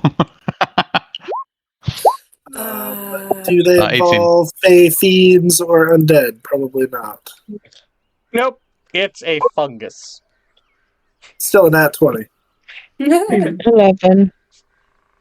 It doesn't have the tall tale signs that most poisonous mushrooms do, but you never know. It's like that. Never know. Hold up. I'm holding the I- bubble with one hand and I hold Henry Biscuit with the other. Henry Biscuit, are these poisonous or are they okay? Do you know what they are? And I point him towards the mushroom. He licks it. Okay. Do the I'll just dodos eat drop them? the house. Yeah. Sorry, Kale, what'd you say? Do the dodos eat them? The Dodix, they're mushrooms, so they'd probably sniff it and start eating, yeah? Yeah, well, they're not hungry right now, but Okay. Aura likes to eat real food, not just good berries, so I will start to gather some if he seems interested. I'll tell anyone by the house. We could probably take some of this. Henry Biscuit says it's edible, and he hasn't died yet, so that's basically like 100% accurate. So, I Always got that. actually good. whoever would like to... Sorry, go. Someone said something and I didn't quite I think catch it. I just Suzan's nod. Okay. What'd you say, Galia? I didn't say anything. Oh, thought you did. Okay. She's plotting, it's okay. Understood. I like that. Beautiful. So, whoever partakes in eating some of the mushrooms, they do heal 1d4 hit points every bite. Sweet. But every time you take a bite, I need you to roll me a d20.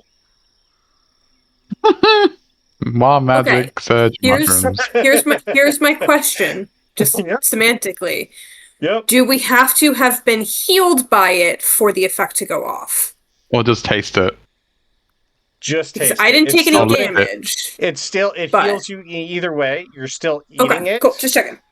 I just need a d20 rolled every time you take a bite. Each bite is 1d4 healing. Okay. I But not think licking. Yeah, I Liking. think I take one bite, and then because I'm not injured, I'm like, I'm full, so I'll just take the one. Okay. That is a 3. It's not a On the 1. D20. That's all I care. Okay. Excellent. I do want to take so some with me, though. Can I do that? There's at least 1,000 pounds of mushroom. Okay. Yeah, I'm just gonna. Oh my god. Her Yeah. pockets Henry's with backpack. mushroom. Yes. Stick one in Henry's little Okay. vest. On a 1, you die. No. Henry Biscuit, don't eat this. It's like straight up no So it's a death saves, just win-lose. die. It's a win-lose. Well, yeah, it pretty So much either puts you live or you die. It takes you to 0 hit points and you're immediately unconscious.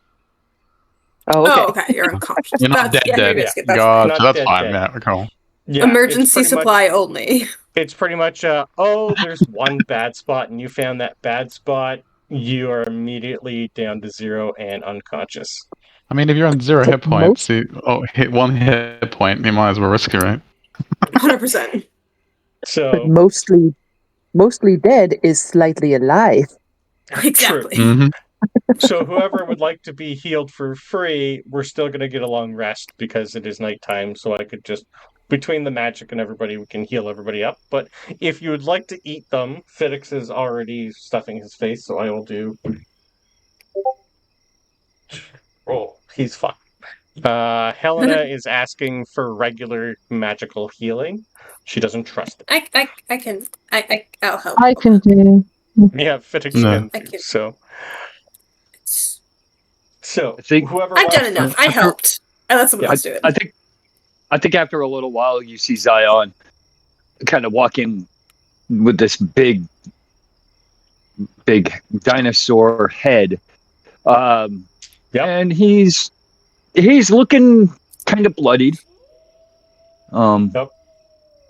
And he's just gonna look and notice the hut in tatters. Yep. And he's just gonna sit down by what used to be the hut,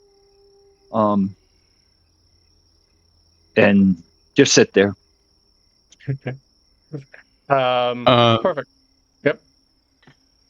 Fixer would, after he makes sure that everyone's, not dying and well cared for, he's going to skittle over to where Quiven is. Quiven! Yeah. You okay? Henry Biscuit? Oh, we're totally Okay. fine. I didn't even fall over. I lifted the building, but then they didn't need it, so I put it back down. Oh, on his way past, he sees Zion. Oh, hello, Zion. Hunt went well, I see. Okay. Is that what caused the disturbance? Because that thing is huge. I don't know. Okay. I don't know. I see you use your bubble gum again. Mhm. Useful. Yeah. What That's flavor how I is it? survived the boat. Bubblegum? I don't. It's like, Bubblicious? I don't know. I didn't make it. Bubblicious. Okay. He'll take your word for it. Okay. If you say You Bubblicious okay? is the flavor. Yeah, good? I'm okay. Yeah. Patricia healed you. I'm going to run a prayer of healing actually instead Okay. of doing cure wounds. Okay, that works too. I'm good with that. So 7 points to anybody who Okay. Yeah, that'll work. five by the way- creatures. Okay, you're good. Sorry.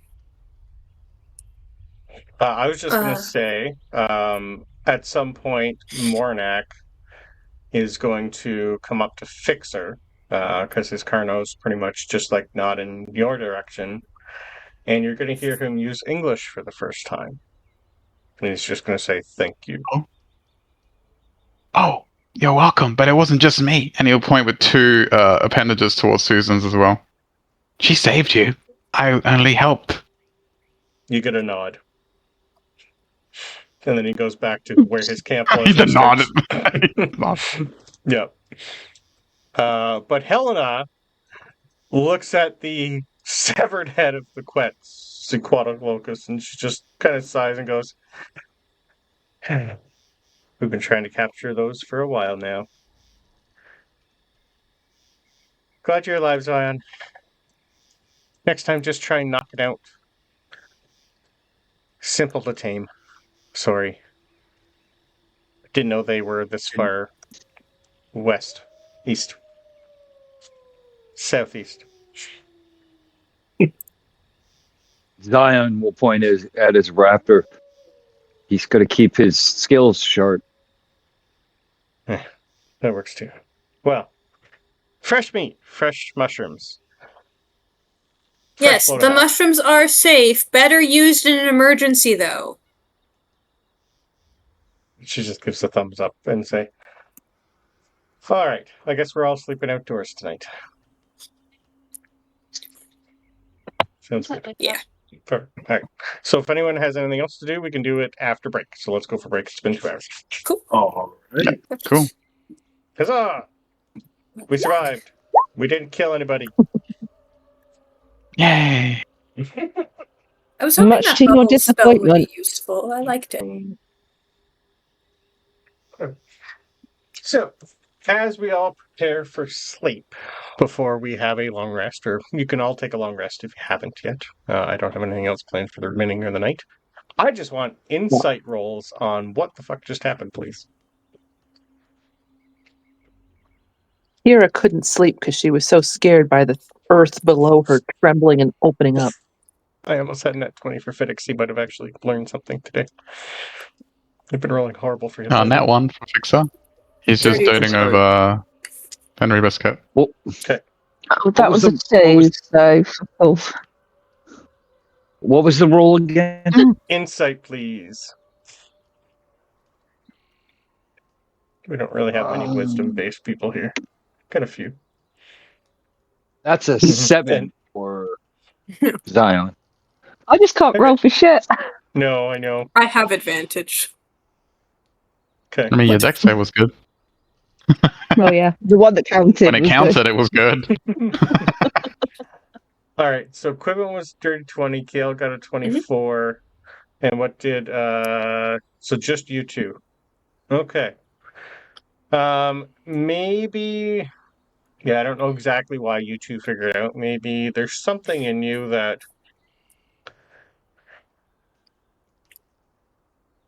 having a storm roll in and then an earthquake and then the storm immediately, when it looked like it was going to last all night, immediately stop when the earthquake stopped.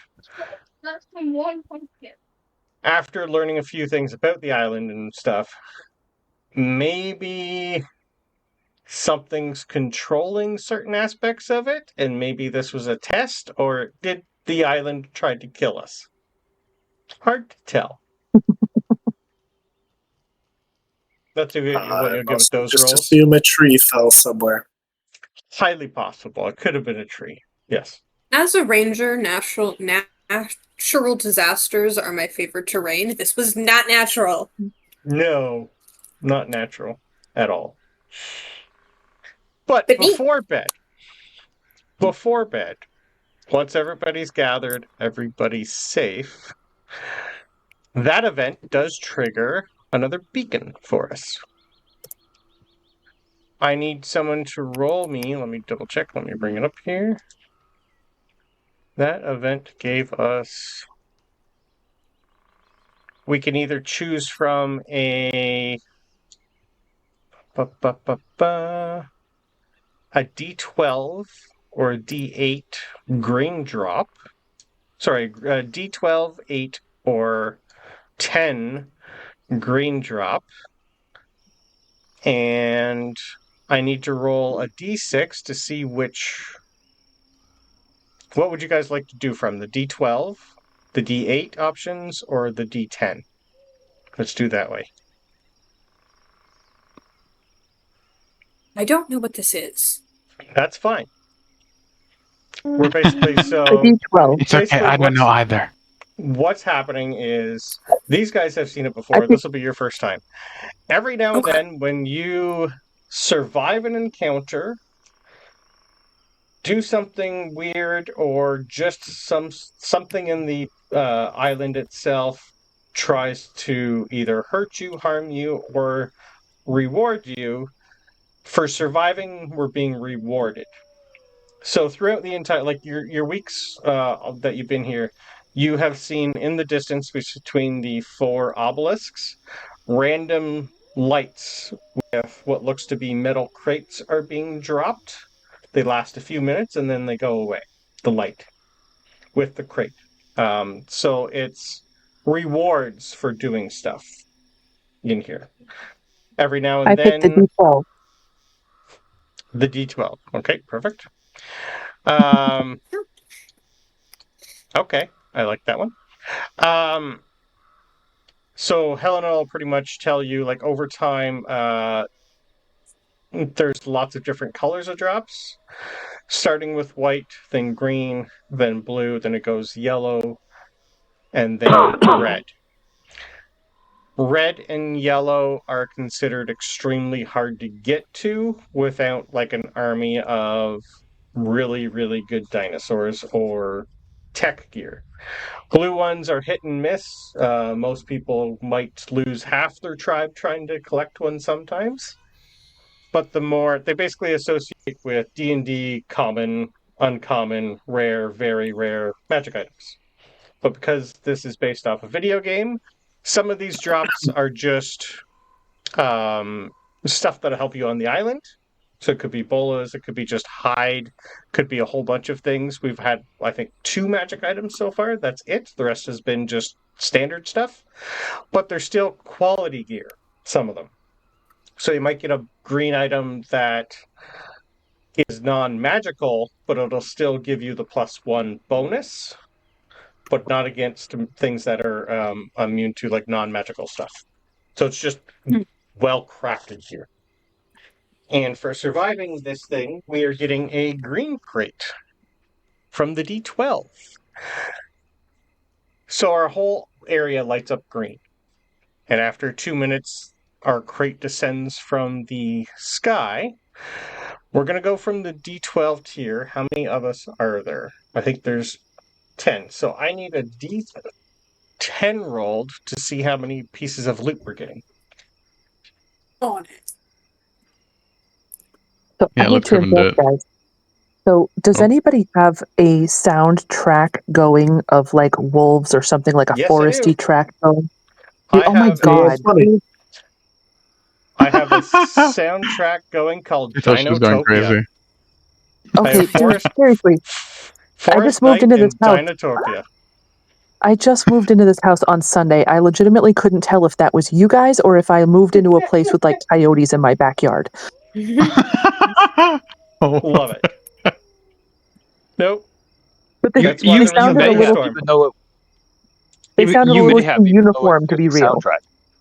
soundtrack. Yeah. That's why there was a thunderstorm earlier. I could put the storm back on for you and really turn it up. Yeah. Oh my gosh. No, it was very subtle, You put but her I to thought sleep. it sounded too uniform and the same howl over and over again to be real, but still. I know. I couldn't like maybe there's like a very consistent coyote in my backyard. Yeah, I got quite a few here to choose from for us. Like I got Desert All right. Winds when we hit the desert temple. The desert awaits. Jungle runes.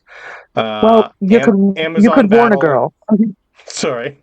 I just assumed you knew. I sometimes remember to put music on.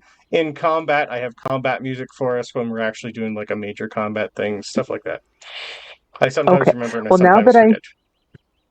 now that I know that my pets and I are not being hunted, please continue. Perfect. So we're getting 6 pieces of loot. So because there's 6 of you, you each get to roll a d12, and I will tell you what we get today. Oh boy. Yay. These are not going to have our names on them. This is just random loot for surviving the encounter. So one from 11. Khaal. Yep. Ooh, I also got a 1. okay. This is a mixed bag of regular stuff you're going to find on the island, and there's a couple magical items tossed in. So, Khaal. Just write your 11 down there so I know, because I'll do these in order. So as soon as the crate lands, it is metal. It's just a door that opens, and inside is a whole bunch of crap. Another one. Ooh, the ones are going to be nice for today. I won't have Fiddix roll because we're only getting 6 and there's 6 of you. So, Khaal, you pick, you open it. Your roll is getting a +1 weapon. Any +1 weapon. Ooh. So whoever else rolled the 1, which was Quiven, we're getting 2 +1 weapons. No! The bug man was off by 1. He doesn't use weapons though, it's fine. I know. So He wanted something.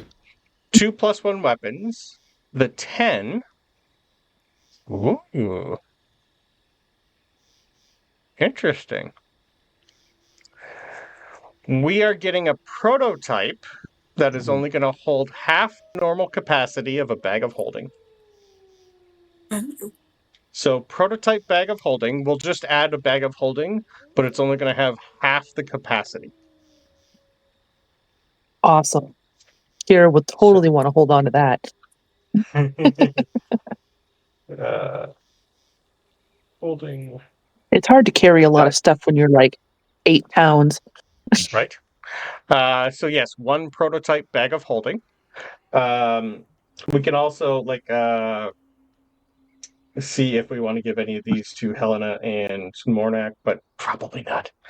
So that's 3 items. Our 11. Ooh. Roll me 2d6, please, Suzans.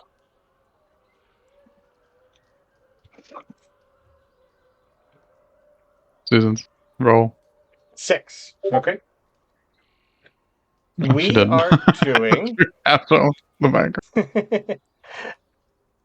background. We are getting 6 arrows or bolts treated with a minor poison that'll do 1d4 extra damage on them. So 6 poison bolts. That'll do 1d4 poison damage. What's next? So we got the 1s out of the way, the 10, the 11, a 2. Ooh. We are getting any set of artisan's tools or crafted goods. Oh boy. So we'll say a set of artisan tools. So if anyone wants a set of tools, we'll just randomly have a set of whatever artisan tools we can think of. And to wrap it up, Zion got a 4. Okay. 2, 3, 4. Oh. 4 is either a +1 chain shirt or a +1 shield.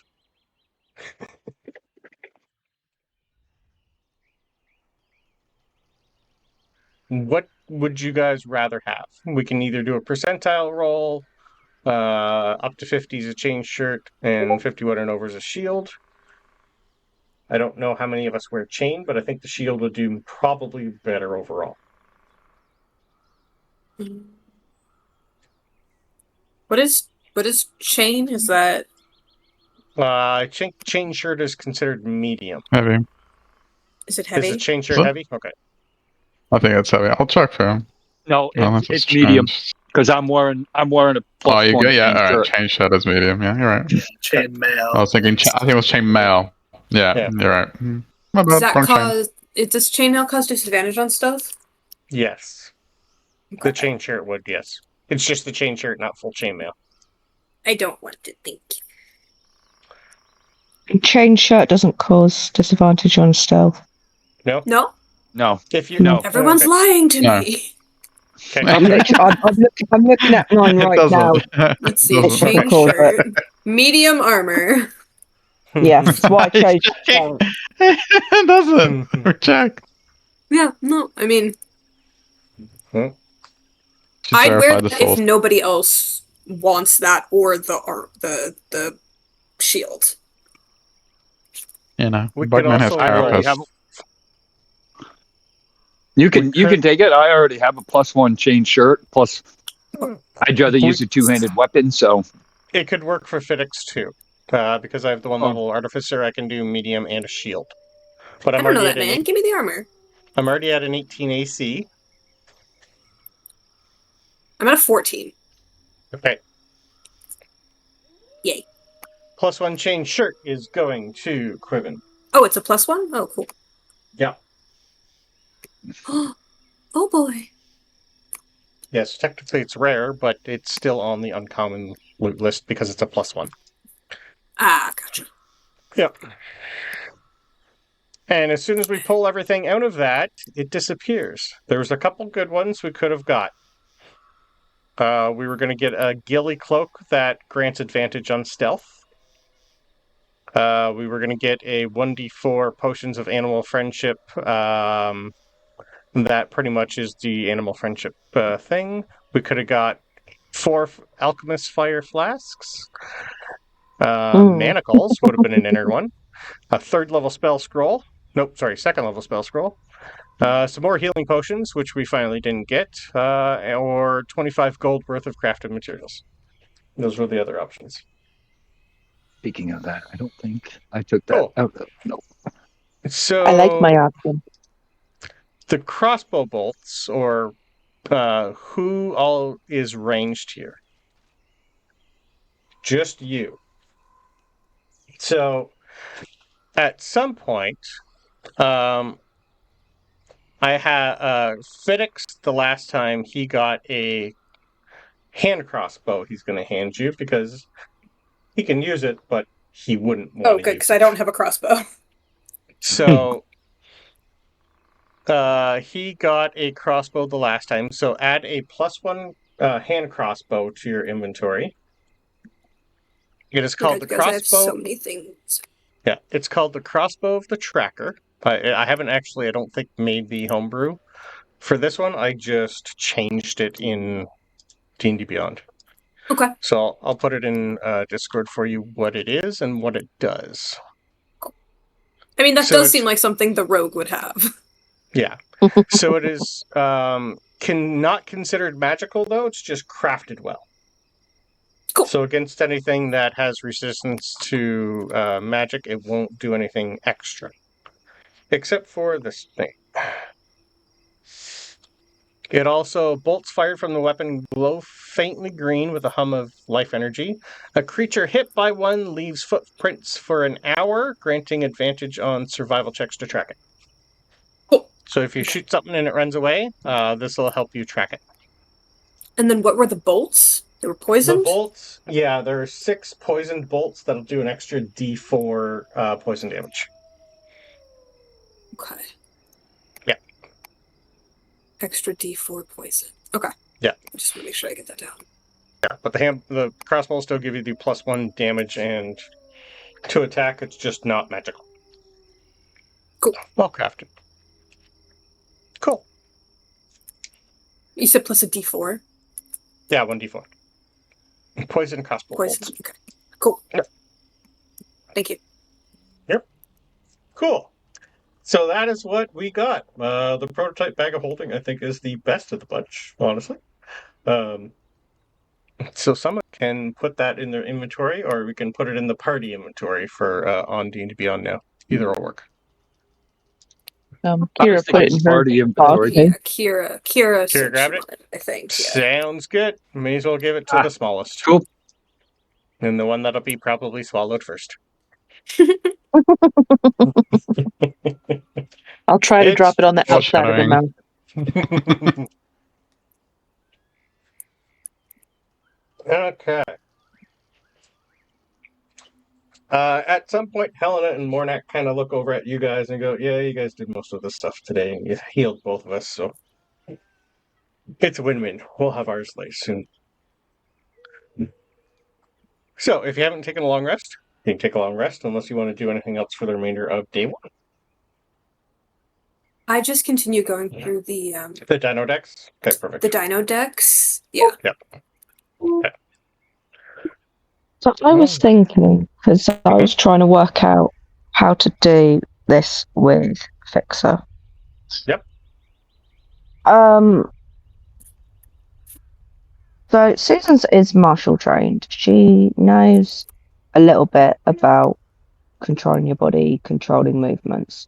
So she wants to try and kind of impart, like, just focus on moving this one and sort of just try and feel the way through the mental connection of just like, you just need to hone in on into this one and just try and move this limb. And do you see what I'm mean? I It's do, just sort yes. Yep. Oh, okay. Highly certain how well that would work, but it's about the only thing I can think of that would maybe You work. might, insight check? Intelligence check? You think? Hmm.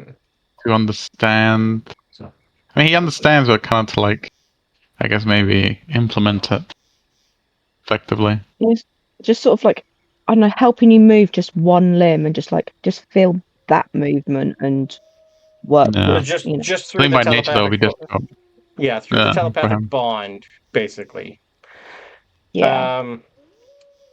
It's not like a permanent one, like he can shut you out, I think, with yours. Can he not or no? No. No. So give me a are you gonna tell him that you're doing this? Let's start with that. Yeah, I would be Just showing explaining it him. as Yeah. I Okay. go. Yeah. I'm showing him, explaining it, trying Okay.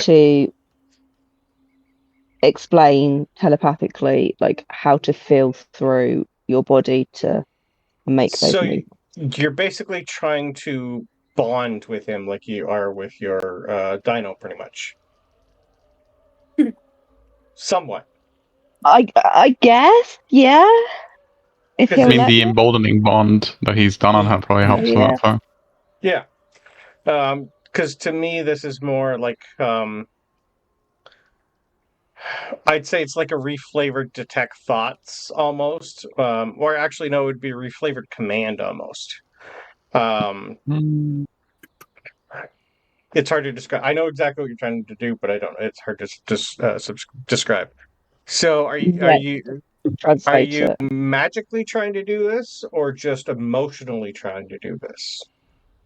I'm trying to do this mentally and physically. So, like, explaining through the mental connection what's happening, how to try and Yeah. feel that connection, and then moving, if he lets me, Okay. one limb. Don't do that. Okay. Moving. Then from Fixer, I want a Wisdom save, and from Susan's, I'm gonna say an Insight check. You have a D4 because of the bond. It's still active on you. Cool. That's I'll wait for her to roll.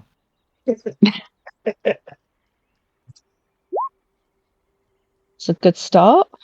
That's a good start. And then Yeah, the go ahead. D4. Yeah. It's only a 1 on the D4. Welcome to my world. So that is let me check his No, bonuses. guidance. Wisdom 3. Okay. So that is 27 for a nat 20. Dang! Wow. Well, he's a good teacher. It's working. Yeah. All right. The nat 20 is going to make this A lot easier. simpler. Yes. Yeah. Okay. I want to know, Fixer. This is something new. Do you think there would be any part of you, kind of like your connection to your direwolf back home, would you let something else burrow deeper into you? Like meld almost, or join? Like, would you want to have a second conscious in there full time? I think that's the easier way to put it. I think it would feel almost natural to him as a Okay. Thri-kreen. Yeah. I think that's probably what makes this easier. That someone's showing him through a telepathic connection, not just explaining it to him verbally, or through body motions. It's everything, Okay. and it's kind of like a hive mind kind of thing. It kind of clicks into place. I think he That's the word. melts into Thank you. hive mind. Okay. Yeah. Suzans, is this something you would want permanently?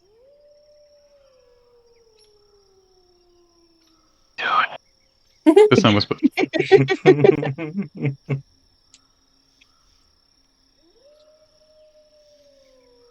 Yeah. Just put her on the spot. Yeah. Yeah, just Okay. on the spot. Thinking it through, yeah, probably, yeah. Okay.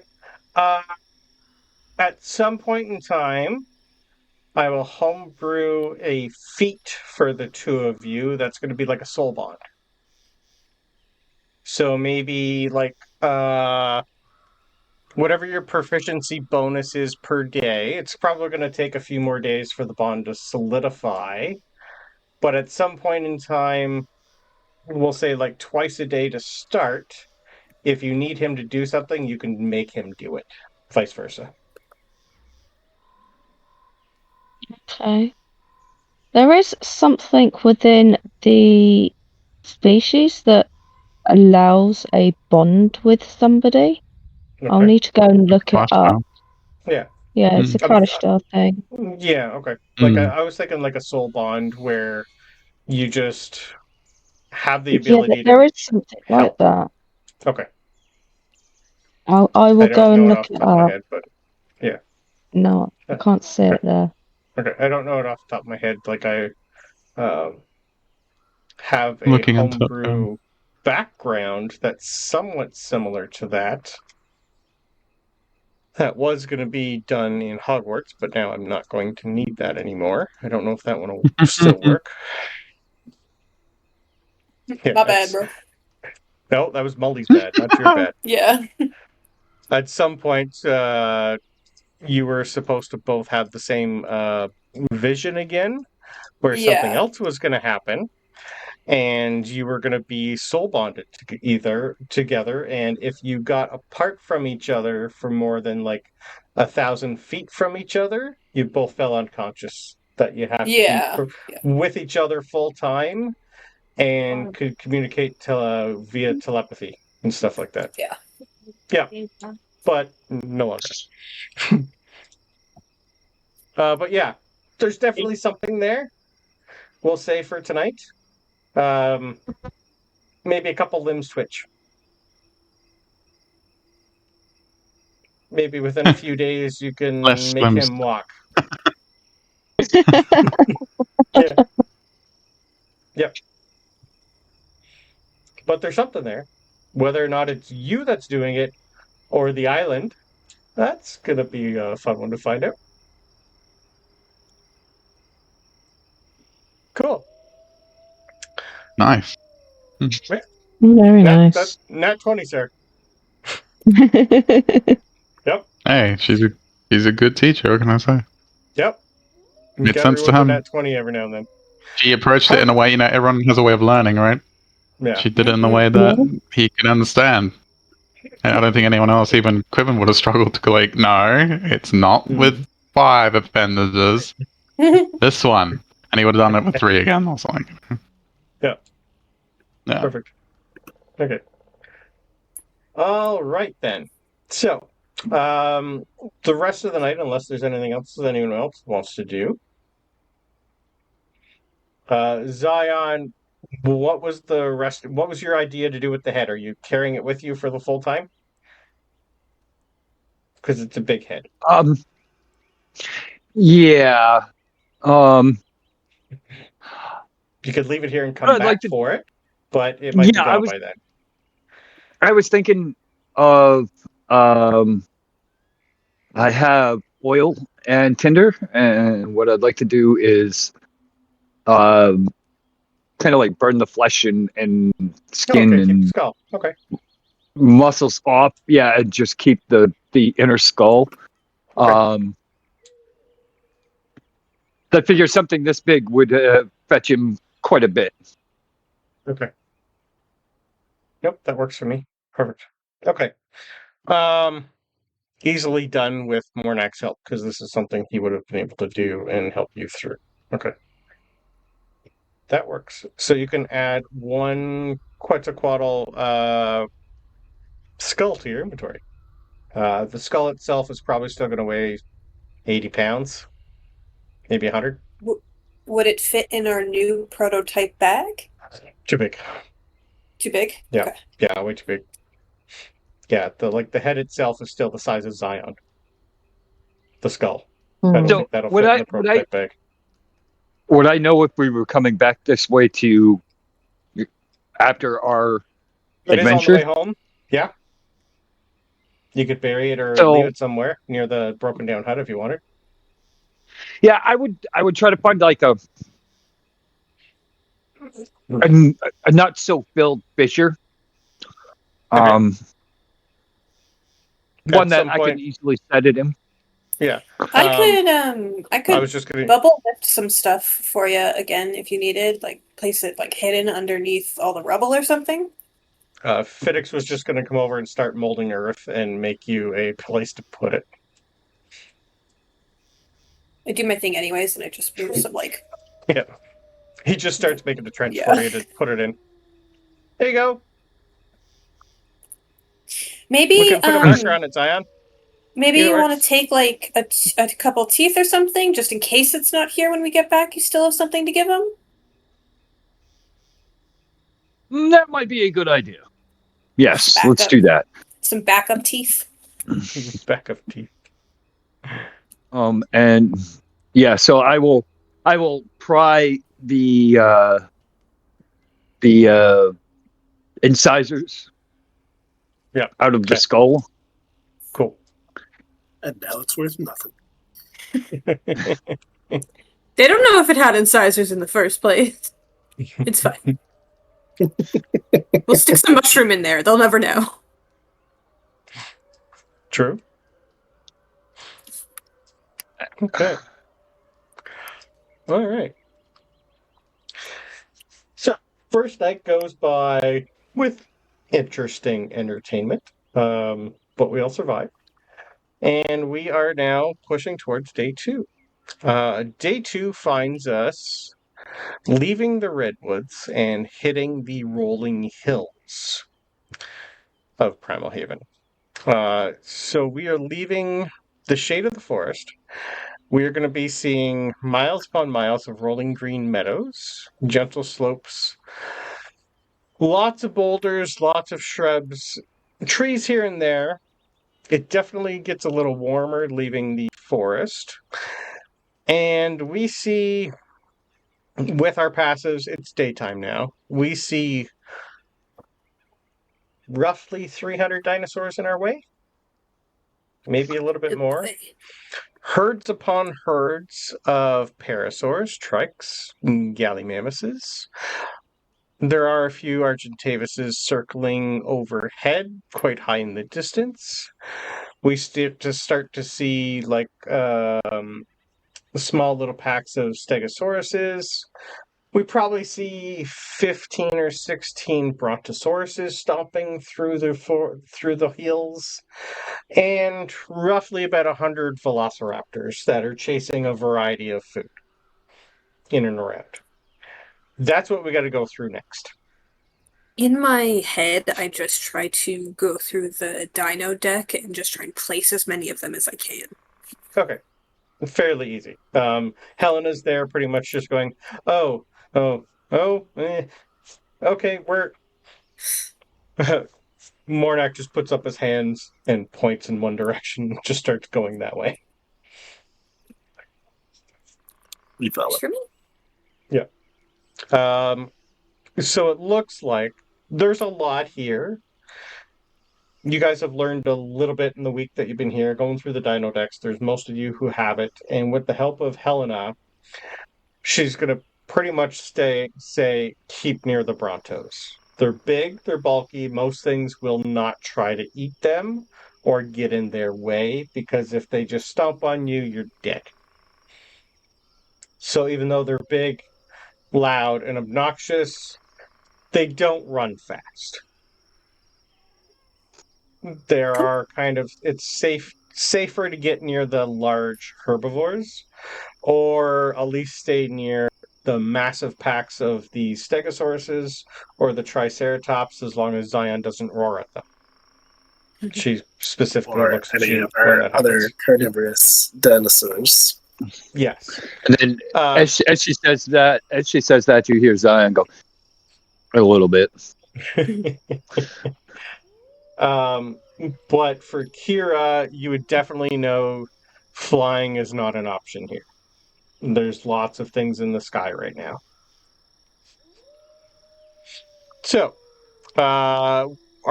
is everyone wanting to follow Mornak? He just points in one area. It's a little off the map, not on like a regular trail.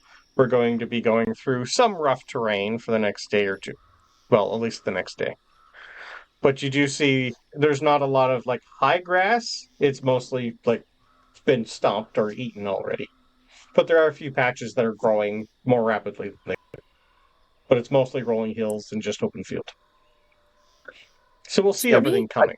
I think we won't. I think we want to stay away from the small patches that are growing faster because we all know what's in those patches. But yeah, so I would Zion would follow. Okay, perfect. All right. So I just want some survival rolls from those in the lead again, please. And Do we have advantage again, or? Damn it! Oh yeah. Okay.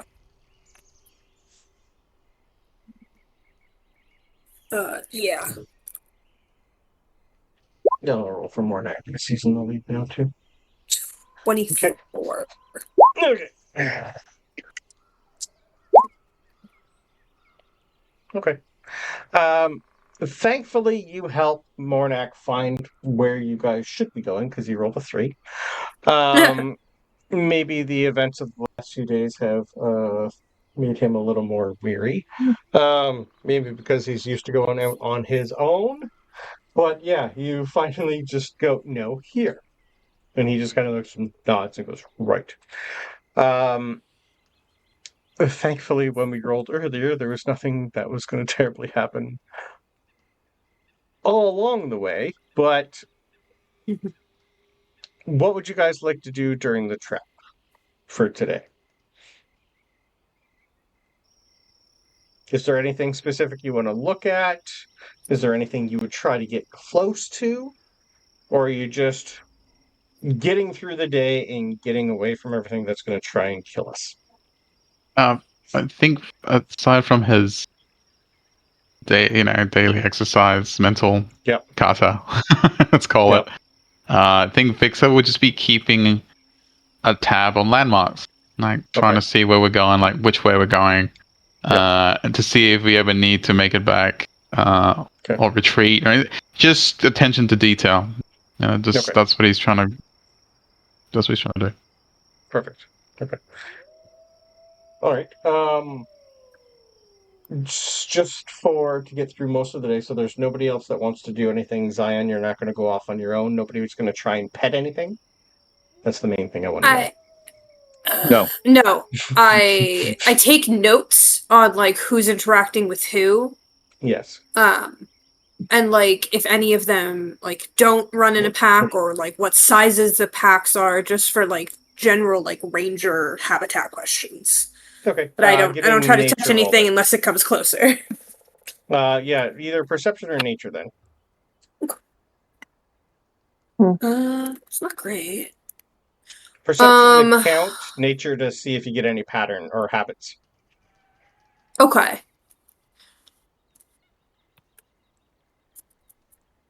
Uh, 15 for perception.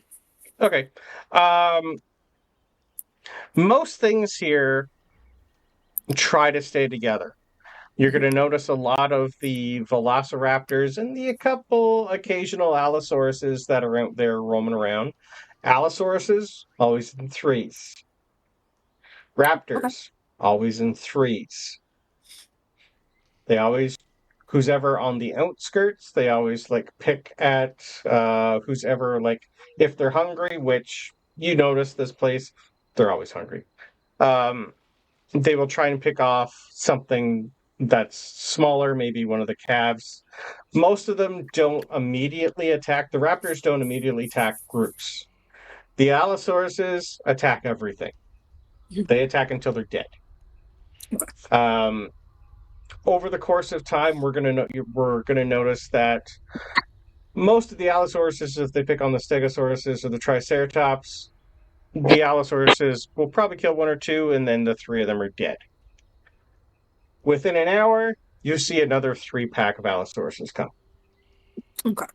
So it's almost like once they're dead, you have an hour before they are put back on this place somehow. Yeah. The raptors, most of them don't survive a lot. Okay. There's a few carnivores, but most of them are single. On occasion, we'll see them with the Allosauruses. Maybe there's one Allosaurus and two Carnos. On occasion, but it's very sporadic. In the book, you'll see a couple things like T-Rex. None here, thankfully. There's a couple other dinosaurs that are just like wandering around. They're kind of like the Gallimimus and Iguanodon. They're usually solo. They quick and they run. That's the majority of what the raptors chase, just for some reason. Most of the Stegosauruses are in a pack of about 5. Triceratops about 10. Okay. Yeah. The I just jot all this Brontos- down in like a field journal. Yeah, the Just for my own Brontos notes. on occasion wander around. They're sporadic, but there's a lot of them. So it's hard to tell if they're staying as a herd because of their size. Cool. Yeah. The Argentavises, you would notice, are kind of like they're big birds. They're like a giant eagle, basically, but they will only attack something that is currently being attacked. They don't go Okay. off after anything on its own. They go after scraps, or if like 2 Allosauruses are eating or trying to kill a Triceratops, it's going to attack all 3 of them and see which one goes down first. Okay. Yeah. That's the majority of what we're going to see. But because we're a big group, nothing seems to bother us. As long as we don't get close to the Allos, they're the only ones that seem to be stupid. So, your survival roll to 24 is going to keep us away from that. Same with the help, the 16 from Kale. Perfect. So eventually we will get through. Thankfully, the rolling hills aren't that bad. So we make it through day 2 for the first time in a while, not attacked. Mainly because of a good survival roll. That'll keep us away from things. Cool. So is there anything you guys want to do? We got 10 minutes left here. So we're going to find on your map another location to set up for the night. It is maybe a couple hours away from where the desert just starts. So we're going to go from the rolling hills to the beginning of a desert. And so we're eventually going to go from greenery to rocky terrain. Not much sand here yet, but the shift in color and heat is slowly starting. And at some point, you're going to have to put your desert gear on, probably in the morning. Well, we all will. But the hut, or actually this one's more of a house that we find today. It's definitely a 2-story. It's got a stable.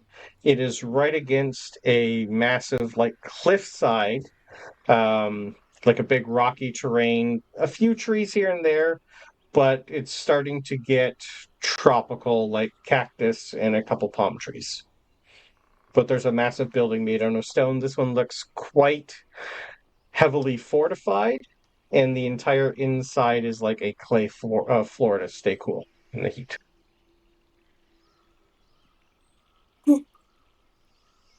Yeah. So,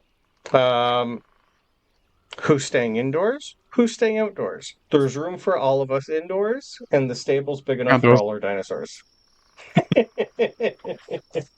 Outdoors. Okay, let me You're, make the Yep. outdoor you're a list. Sentry volunteer for mode. first watch.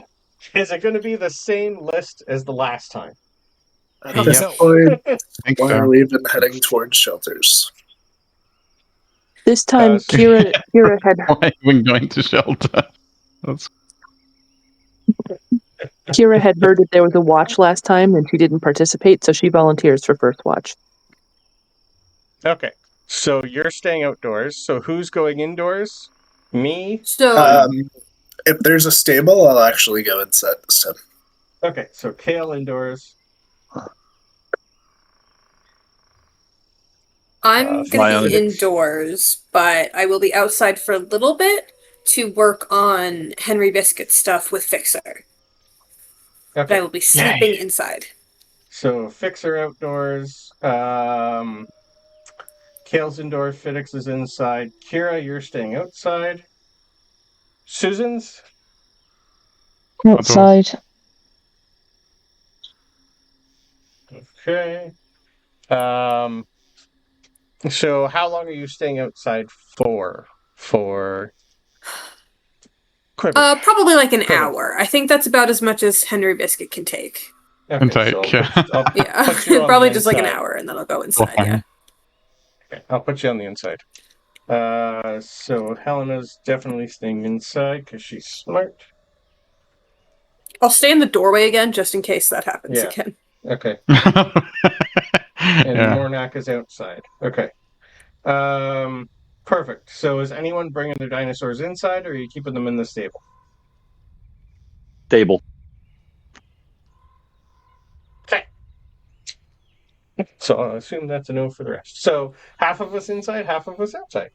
So we have Khaal, Fiddix, Quiven, and Helena indoors. Fixer, Kira, Suzans, and Mornak, and Zion outside. No. I am Zion. indoors, as Sorry. in the stables. Oh, you're in the stables. Yeah. Okay. It's just an open. There's no like gate to close it, so it's just like an open area with a roof and full of fresh stuff to eat. So it's still technically outside with no door, but you're underneath the roof. And Zion, you're inside? Yes. Beautiful. So Fixer, Kira, Suzans, and Mornak are the main four outside. Kale's in the stable. Okay. During the night, is there anything you guys want to talk about, or is this just a... Is there anything else you guys want to do? Suzans and Fixer, because you rolled the nat 20, you don't need to roll again. This is going to help your bond again for the next part of the journey. So for the night, you'd have more time to try and figure out what this weird connection between the two of you is starting to become. I think he would only interrupt that to go play with Henry Biscuit. Okay. And then he would check on Kira because he knows she got hurt. Yeah. But, priorities, right? Yeah. Henry Biscuit first. As it should be. As it should be, yeah. I knew she was going to say that. Yep. She's hardly wrong. I have Yeah. never claimed not to be predictable. No, this is true. Oh, okay. That's interesting. I don't like that. I don't like that. What don't you like? What was he doing in the He, background? he rolled something and went, "Oh, Yeah, I that's saw that. I caught the interesting." end of Like, it, and he just no, looked. He's just sitting there, looking all innocent. I did nothing. don't like it. Don't like it. I'm sure it's fine. Come on, I'm bring on the sure T-Rex, it's- Brandon. We know you want to. Bring him in. Bring him in. So, at about, I'd say 11 p.m. So, Quiven, you'll definitely be inside for this. Yeah, for sure. Kale, you're in the stable. What is Fixer, Kira, Suzan's, and Mornak's passive perception? Yep, here we go. I know Mornak's. His will be crap. So Fixer, 14. Kira, and Suzan's. 17 actually. Okay. Spidey, the fixer sense. Yep. Only 11. Okay. Can each of you roll me a percentile roll, please, for Fixer, Kira, and Suzan's?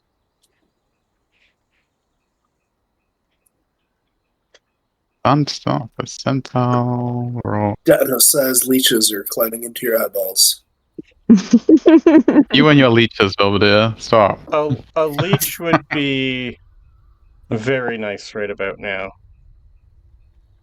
Yeah. See, it's a T-Rex. Told you guys. That's Nope. fine. I'll stop. You can take whatever Brandon's got, since you don't want my leeches.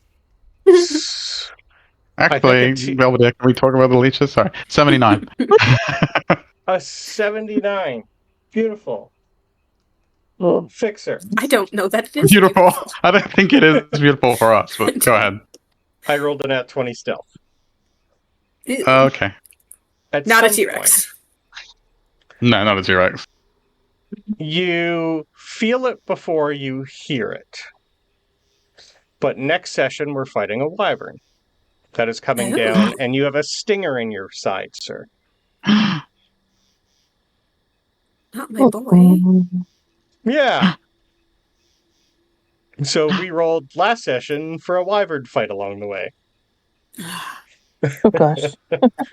So yeah. Alright, let's go. So next session Make we start sure- off in combat with 4 of you outside, the rest of you inside. I Probably smell it, fine. but it doesn't seem to be coming near me, so I ignore it.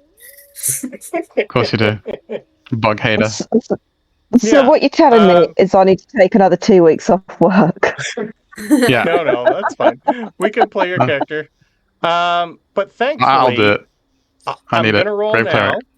I'm gonna roll now, just because we'll start off with this happening. Here we go. Here comes the crit. Does a 17 hit you? Just hits me, yeah.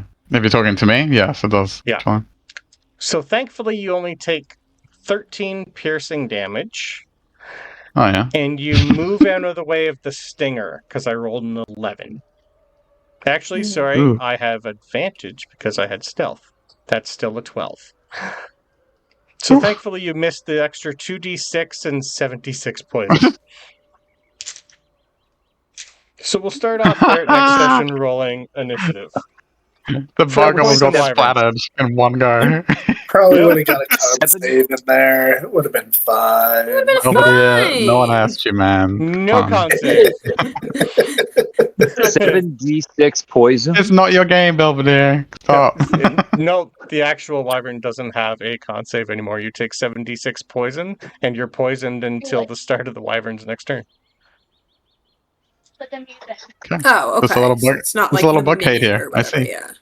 So Yeah. we are level 4, right? I think yeah, so. it's only a CR6. We might be okay. It's only. There's Also, like, It's only. There's 9 I of love us. it. It's like it's early as Come on, yeah. you guys, I've Yeah. got poison crossbows now. That'll totally help. Are you- there's 9 there's of also us. like 50 of us when Yeah. you count all the dinosaurs. Yeah, I mean, to be fair. Yep. This is They'll more teach going to us to kill stay one or outside. 2 of you before it dies. Okay. The Kill the problem lovable is, bug with a heart of gold. Nice. my Velociraptor gets hit once and he's down, no matter what it is. True. That's one attack You that do- doesn't hit you. You did It's drag him doing into its the work. worst situation. I gave you options of something with a little bit more armor and health, and you went with the Velociraptor.